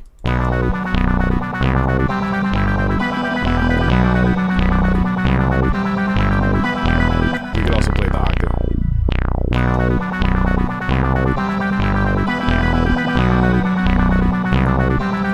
And what's happening here is that the rhythm of the arpeggio is not matching the rhythm of the bass. So you might not understand why your stuff sounds like it's clashing. We were doing tresillo with the bass, and we're doing da da da da da da da da with the arpeggio, so it's not going to line up unless we do a tresillo arpeggio, which is da da da da da da or something like that. So we would have to manually go in. I don't even know if this would. Hold up, let me see if we could do this. So DF, this might take too much time, but if we make this tresillo, so it's ta ta ta ta ta ta.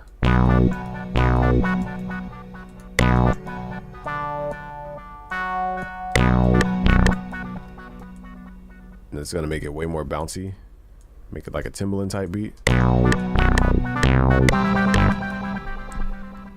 Because there's so many notes, it's kind of hard to do this by eyeball. So D sharp, G, and A.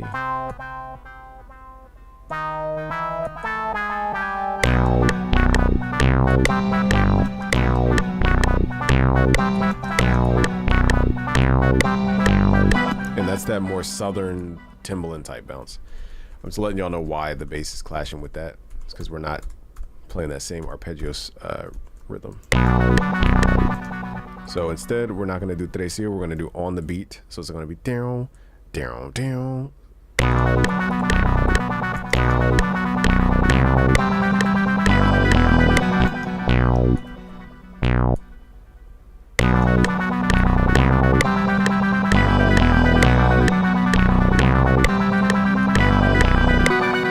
Back in the bass line could be better.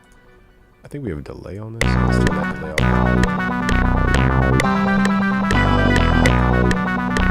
Yeah, the preset's called Dark Side of the Moon. Reminded me of Kid Cudi.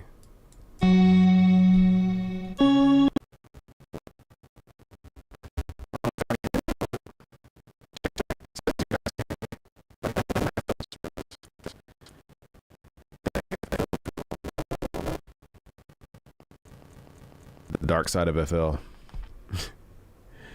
Well, hopefully y'all can hear me. What else is there to cover? Let's just make melodies for the next. Now, one of these I have to unplug, so I'm probably going to unplug my camera if y'all don't mind, and I'll pull up my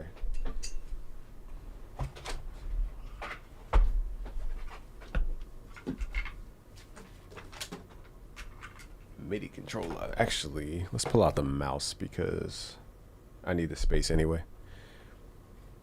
Yeah, we're going to have it on YouTube. Rex. All good, we good. It's just FL crashed. I got to plug up my thing anyway. So that's the mouse. Put this on the floor. I'm using the FL Key 37 for those who want. This is my favorite MIDI controller. They sent it to me, but it's legitimately my favorite one. I have one from Arturia, which is an 88 key. This one's very portable / you can put it right on your desk. You don't have to you don't need a stand for it and all that type of stuff. All right, so this is good. Almost like a Detroit. Yeah, there's a lot of resonance in the bass. It's originally kind of modeled after the TB303. It's where that resonance, that heavy resonance bend, the filter bending and with the resonance. Kind of was inspired by Roland TB303. And more of that acid type sound. Hold up. Top quality right here. Great introduction to move people towards your classes, which I'm interested in, so I do appreciate this. Thank you, Zelm. Let me screenshot your testimonial. Appreciate you for saying that. Thank you. Yeah, I'm really trying to give as much value up front so that people understand music goes way deeper than people think. I mean, it's like me. Like, I'll watch a video on YouTube about how to, be good at PUBG, which is a first-person shooter type game. I'll watch one video, maybe a couple videos, a little playlist, and then be like, all right, I'm good. I'll just go out there and just be better than the people that I need to be better than until I get to the really good people. Then I always lose. And I'm like, why do I keep losing? It's because I didn't learn everything I had to learn. You know, I stopped at level 2. I should have been at level 10. And that's what happens. And that's why people stay stuck in their genres and they get beat block and stuff. It's because they don't learn enough to go outside the genre and do new stuff. It's my synopsis on that. Let's load up FL again. Just melody, no chords? Yeah, well, my melodies kind of require chords because melody without chords don't make sense unless you have a beat or rhythm behind it and vocals.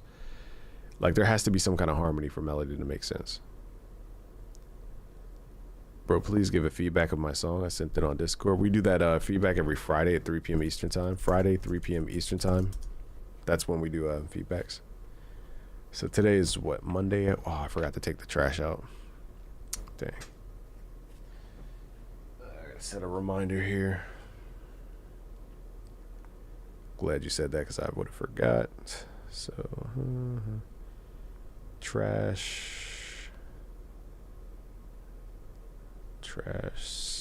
Oh, what time is it now? 1. So we got about 20 minutes. I'll do melodies for 20 minutes. What is it? 1. Let's do 2. Dang, I can't believe I forgot to take the trash out. We're just not doing feedback right now. I don't want to throw off because I have to make this live stream have replay value for people who don't watch live. So for you, it makes sense, but for the thousands of people watching the replay, it won't make sense to just randomly hear somebody else's song right now. let's pull up Nexus. This is a good starting point. And again, grand piano, guitar, and any string instruments are your go-to easy starting sounds I recommend for you guys. I like to write in piano a lot, but the problem is if everything's in piano, then that means your sounds will feel like it came from a piano, even if it's not a piano. So that's not always a great thing to write in piano. Let's go to, what's a good piano? This one, an acoustic grand piano. Okay, so my controller works good. Now here is something kind of reserved for the MIDI controller folks. I have what's called a sustain pedal. So it helps me play the chords a little bit easier. Okay. Without having to manually hold my fingers on a chord, which allows me to do other stuff. That's one kind of key for piano type stuff, is use your sustain pedal.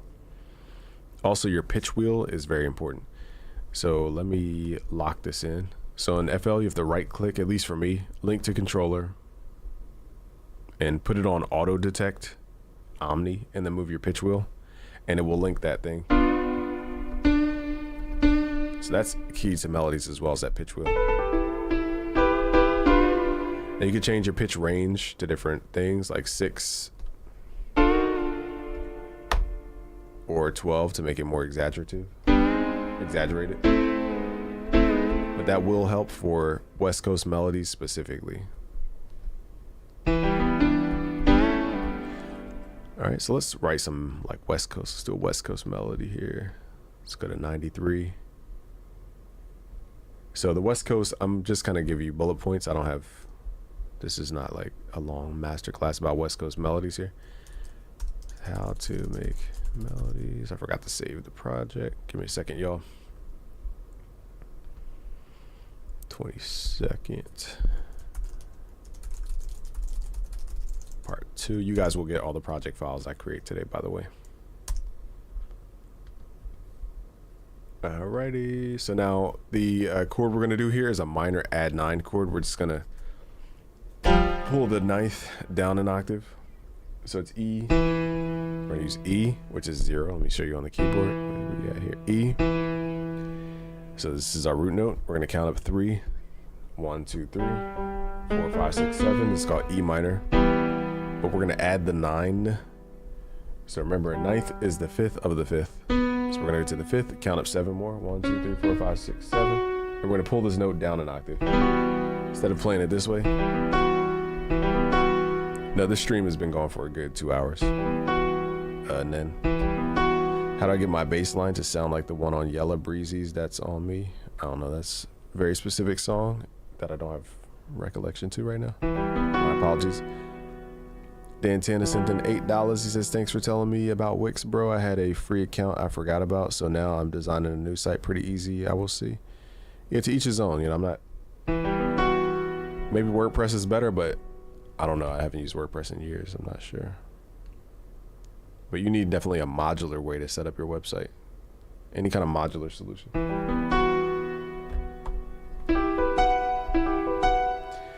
You hate making melodies? Well, this 3-hour masterclass is for you. Because if you rewind this and start from scratch, you'll definitely have a different take on melodies, in my opinion. Okay, so we're going to take this ninth, it's called, and pull it down an octave. Hold on, y'all. I can't. So instead of playing it up here, we're going to play it down here. This creates that West Coast chord, so we're going to play that. Again, a lot of my music starts with chords first.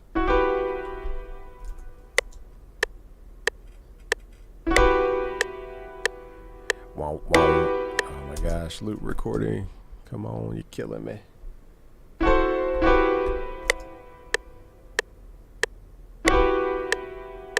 And I like to have time differences when I record. I'm going to raise those top 2 notes. To create a little change up. You don't really need to change a chord entirely. I'm just going to do the same thing. Okay, now we need, so that's the harmony layer. And then we're going to drop down 2 octaves and do the bass line. Will the stream be available after it's finished? Yes, Cushion Beats. I checked after I saw the way it looked on my stream. On the stream? Oh.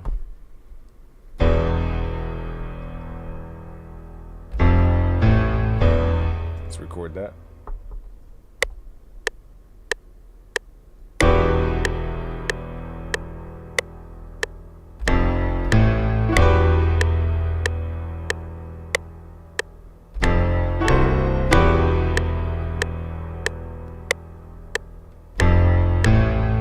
So we're just playing octaves of the same bass note. It's a little sloppy at the end, but whatever. Okay, so now we're gonna play that top line, which is an octave higher.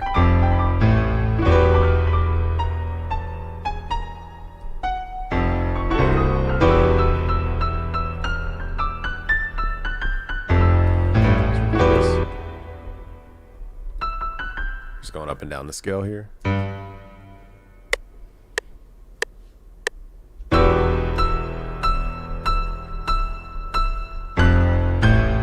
Whoa, hit the wrong note.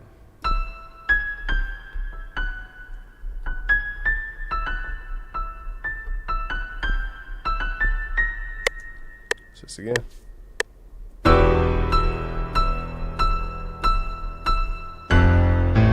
that is not the note. Keep hitting that sharp for some reason. Let's do this again.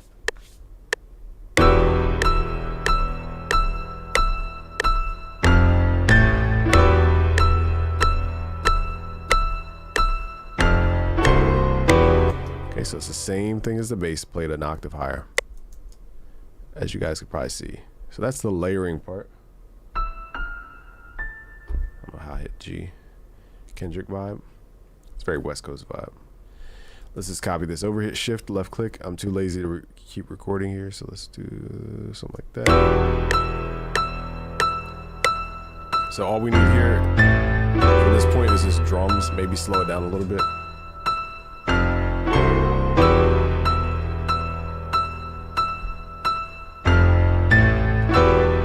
And then we would swap out the sound. Let's go to Hercules. You can find Hercules at busyworksbeats.com/Hercules. Click on the core sounds to open up the sounds here. Let's go to keys. Let's try different keys. There's the Drake keys preset.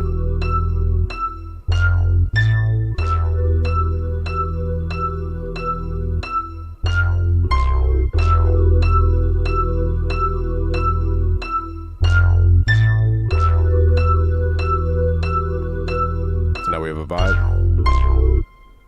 It's that simple. It's all about those 4 layers. And when people try to skip over the basics, that's why they don't really get consistent results. Will this yeah. Now let's create another melody. I'm probably gonna create like 2 more melodies and then I'm out of juice, y'all. Next, let's do more of a yeet. I'm debating if I want to do yeet or let's do like Playboy Cardi type. Now this, you don't really need to play by hand. We're gonna use pretty basic music theory here.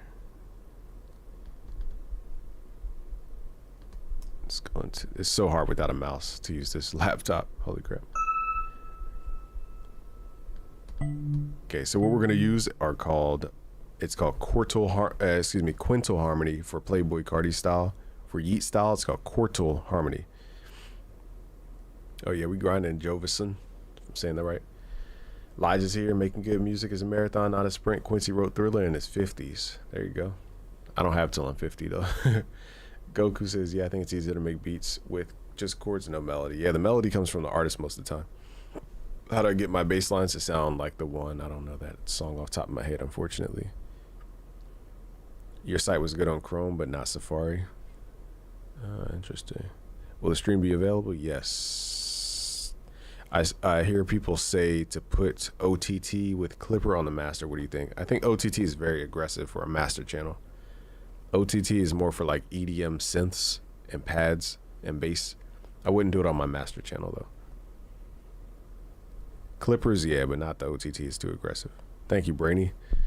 So yeet is quartal harmony. So we're gonna count up 5 semitones. 1, 2, 3, 4, 5. This is called a perfect fourth. We're gonna copy this note down an octave. So yes, yeet uses jazz music theory in his songs. This is very hard. And then we went, dun. We're using a half step, very jazz technique, and then dun. Coming down. Let's get the tempo right.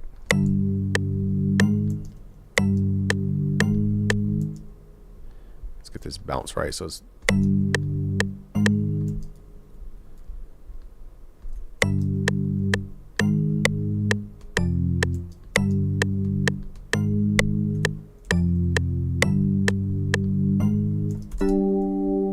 he'll use more, you know, a different sound than this keyboard sound. But another thing we can do is add a note slide. Now, I would recommend you do this with different MIDI channels. We covered this earlier. Let's just change this out. We're going to add a note here. Count down 7 from wherever we are. So from F, 1, 2, 3, 4, 5, 6, 7. We're going to get B flat. Double click on the note, make it a slide note. So now only that pitch will slide. Only this note will slide to that pitch over that amount of time. Only the pink note. So it's like a tape stop without the actual plugin.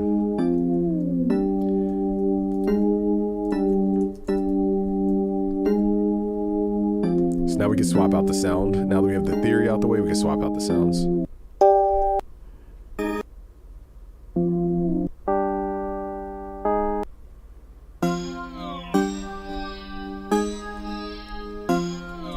That's each sound in a nutshell. We're gonna add the kilohertz reverser to thicken out the sound a little bit, make it go backwards and forwards. Let's add Hercules. So now we need a top line. Let's copy this, Control C, Control V. I'm gonna show you guys some FL Studio 24 shortcuts. Hit Alt P to make this a chord progression, but we're not gonna use it as a chord. We're gonna go to Performance and try out different arpeggios.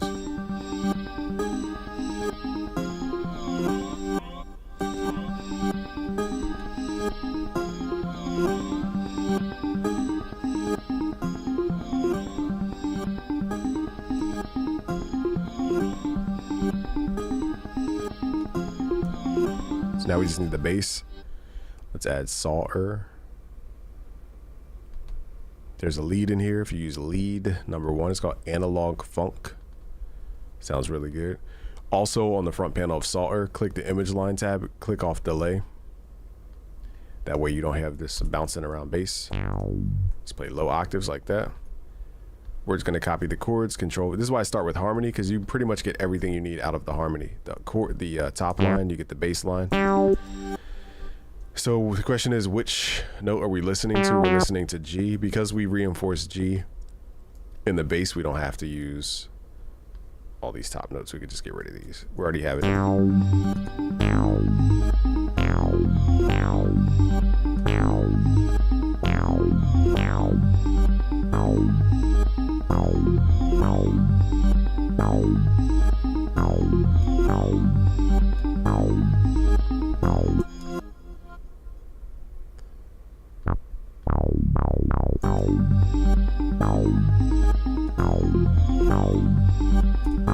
So from this point, it's about hi-hat rolls and doing all your rhythm stuff with the drums.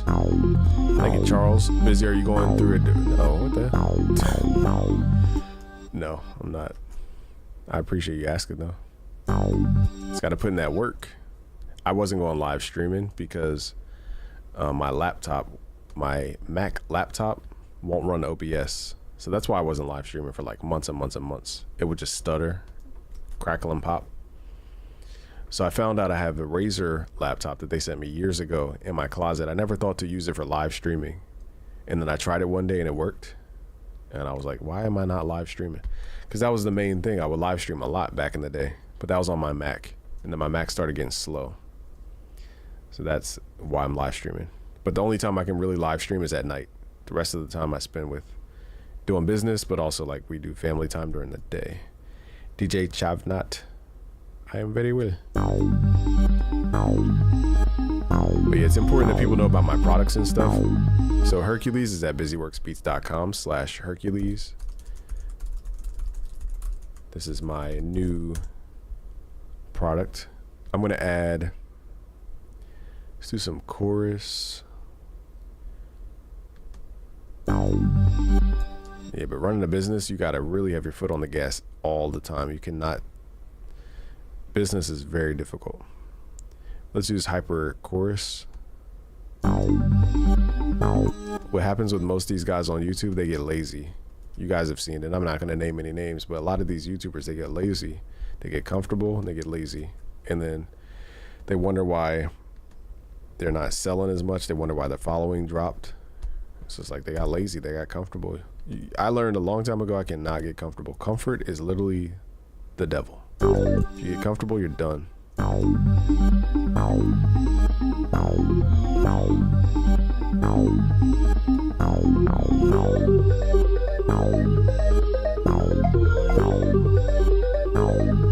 think I like this down an octave. Just sounds better.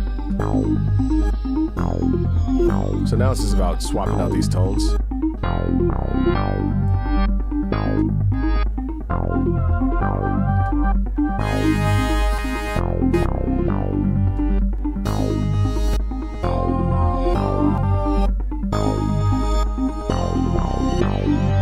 Here we go. I don't know if I like the delay on this.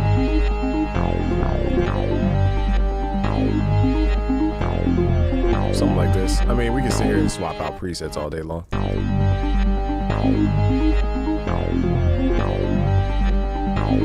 So that's more of the Yeet type vibe. So we went over Yeet. We did... forgot what the first one we did was. Whoa, that's loud.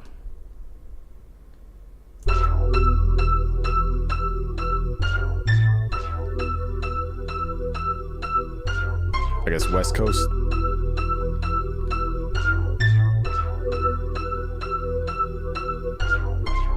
Pac-Man vibes on the last one. Probably the arpeggio. Giving out game while giving game. Appreciate you though for asking, checking on me.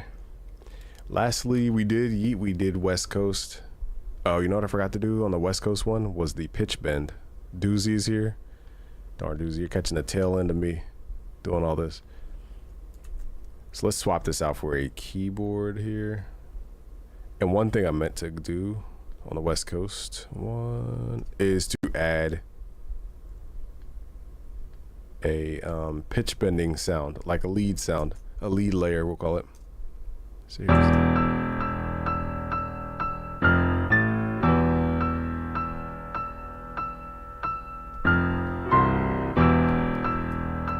Okay, so again, a lot of you guys' melodies don't sound complete because either there's, what you could do is offset time. You could add pitch bends and little flaws like that. Also, I'd recommend adding some, and layering as well, but we covered a lot of this. Now again, your sound source matters too. Like I'm picking stock plugins for the most part. If I had my Korg, you know, it'd be so easy to come up with melodies because Korg just has really great sounds. Oh, thank you. So let's add this in.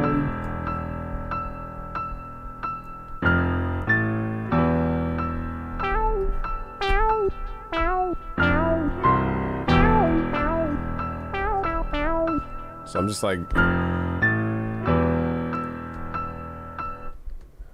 hold on, yeah. So the hi-hat, the high frequency is almost like a hi-hat or a metronome. I've been learning a lot of tricks from this guy. Thank you, YNG. Let's record this so I can turn off the metronome.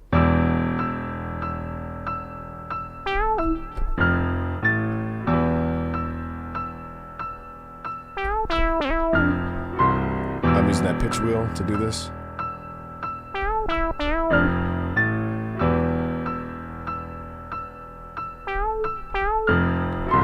So don't forget the pitch bend in some melodies. Not all melodies need pitch bending, but just keep in mind, pitch bending is key.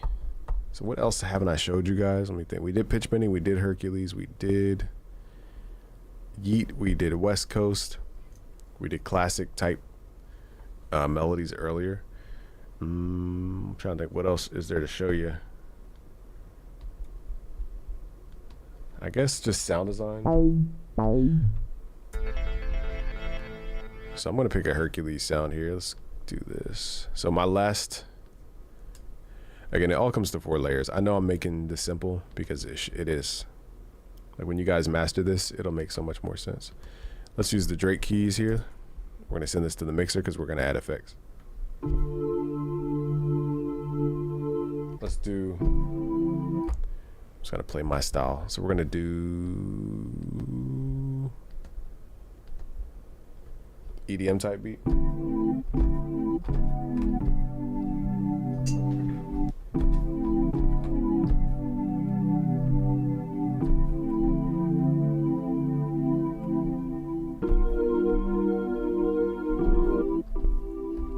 a little hard to play that dominant ninth chord, but let's try some stuff.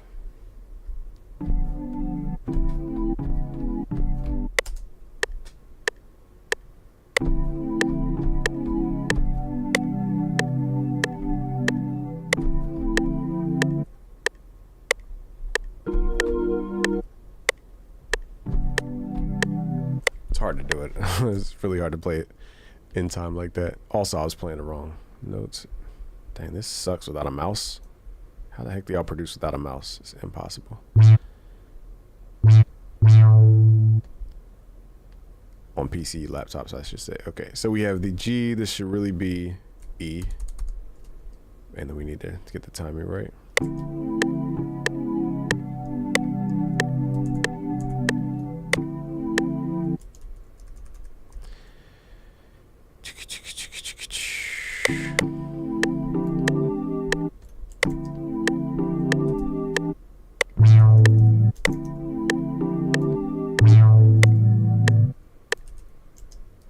I need these to not overlap. This is the bane of my existence. No, I'm just joking.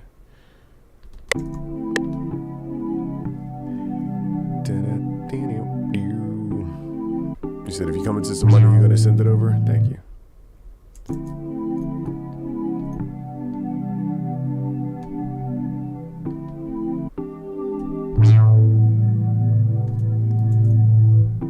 Alright, so we're doing layers right now. I know you guys have heard this before, but this sound was programmed with a different sound than the high end.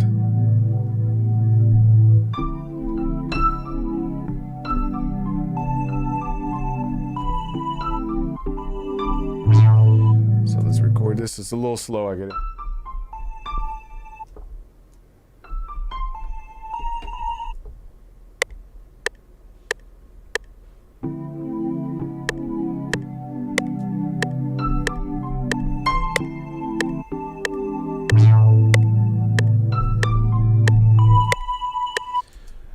So that's more of a call and response type top line. I really call that a contrast technically, but it is a top line nonetheless. More so a contrasting top line. It's a bass note, yeah. The thing is, we're in a nice octave. What we could do is drop these down another octave so that it sounds more cohesive.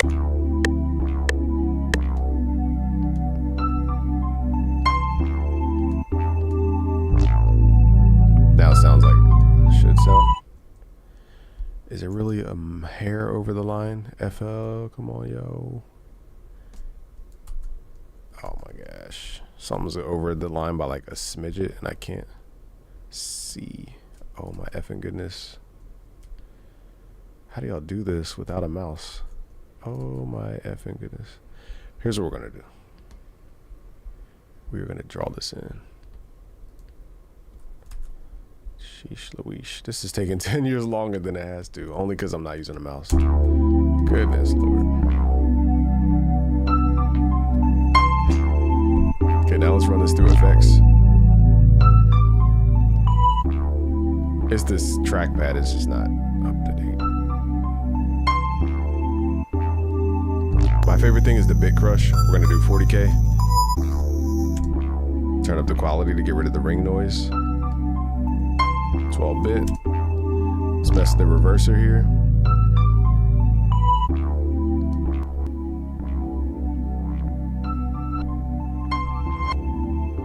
Let's put it on millisecond mode to add like a texture layer. It's a little too fast.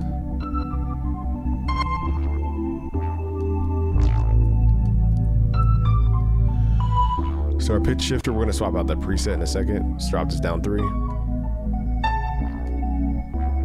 Now let's go back and swap out the actual preset. See what kind of sounds we can get.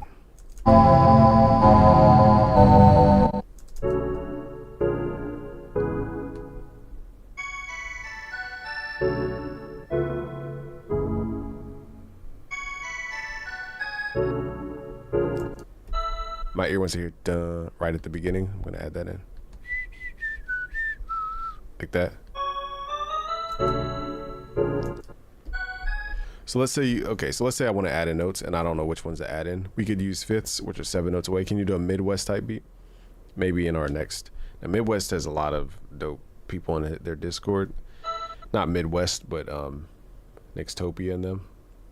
They just have a lot of dope, talented people who just think outside the box. So anyhow, we're gonna add up 7 semitones. 1, 2, 3, 4, 5, 6, 7.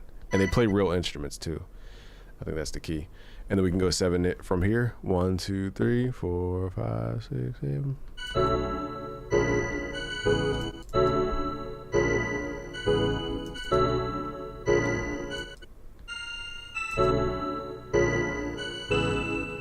So again,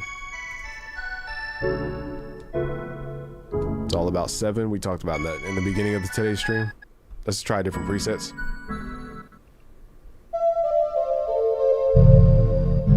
Some of these are too low for this.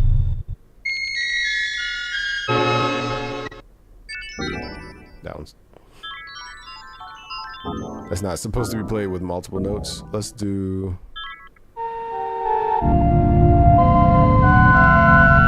Oh, layer got thick.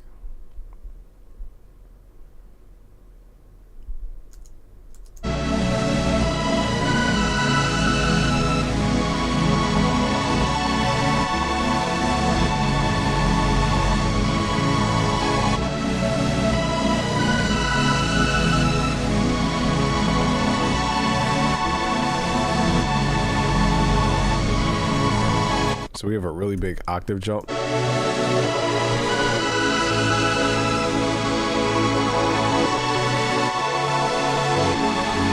It's a lot of notes. Let us try some other presets and then we're gonna wrap this stream up.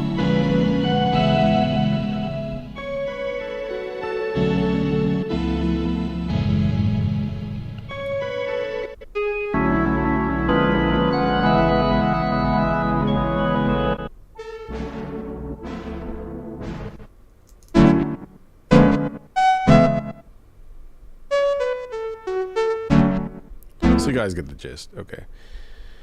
We could literally be here all night. So if you missed the beginning of today's stream, that's when I went over the hardcore music theory. At the end is when we just applied it. I'll do another stream about music theory and melodies, but for now, we're gonna wrap it up. It's really late. East Coast time is darn near 2 a.m. Appreciate y'all for hanging in, rocking with me. If you could, tell a friend to tell a friend to tune in and subscribe and everything. What's today? Monday. So we go live on Friday, 3 p.m. Eastern time. What up, Neo producer? We go live Fridays, 3 p.m. Eastern time. What up, young Edric? For our song feedbacks, if you guys want to play your tracks on live stream, we go live on Fridays, 3 p.m. What up, young L's here?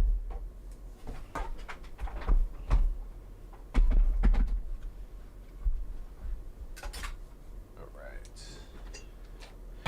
So that will conclude today's stream. If you guys have any quick questions, I know we covered a lot. I don't expect y'all to like memorize anything I said. You will get the project files for free. Just go to busyworksbeats.com/FL Studio to get these project files for free. I'm going to upload them right after I go right after the live to the repository, is I think what they call it. See how many people we have in here. We got a good 40 soldiers in here. Just want to know how I can help y'all before I head out.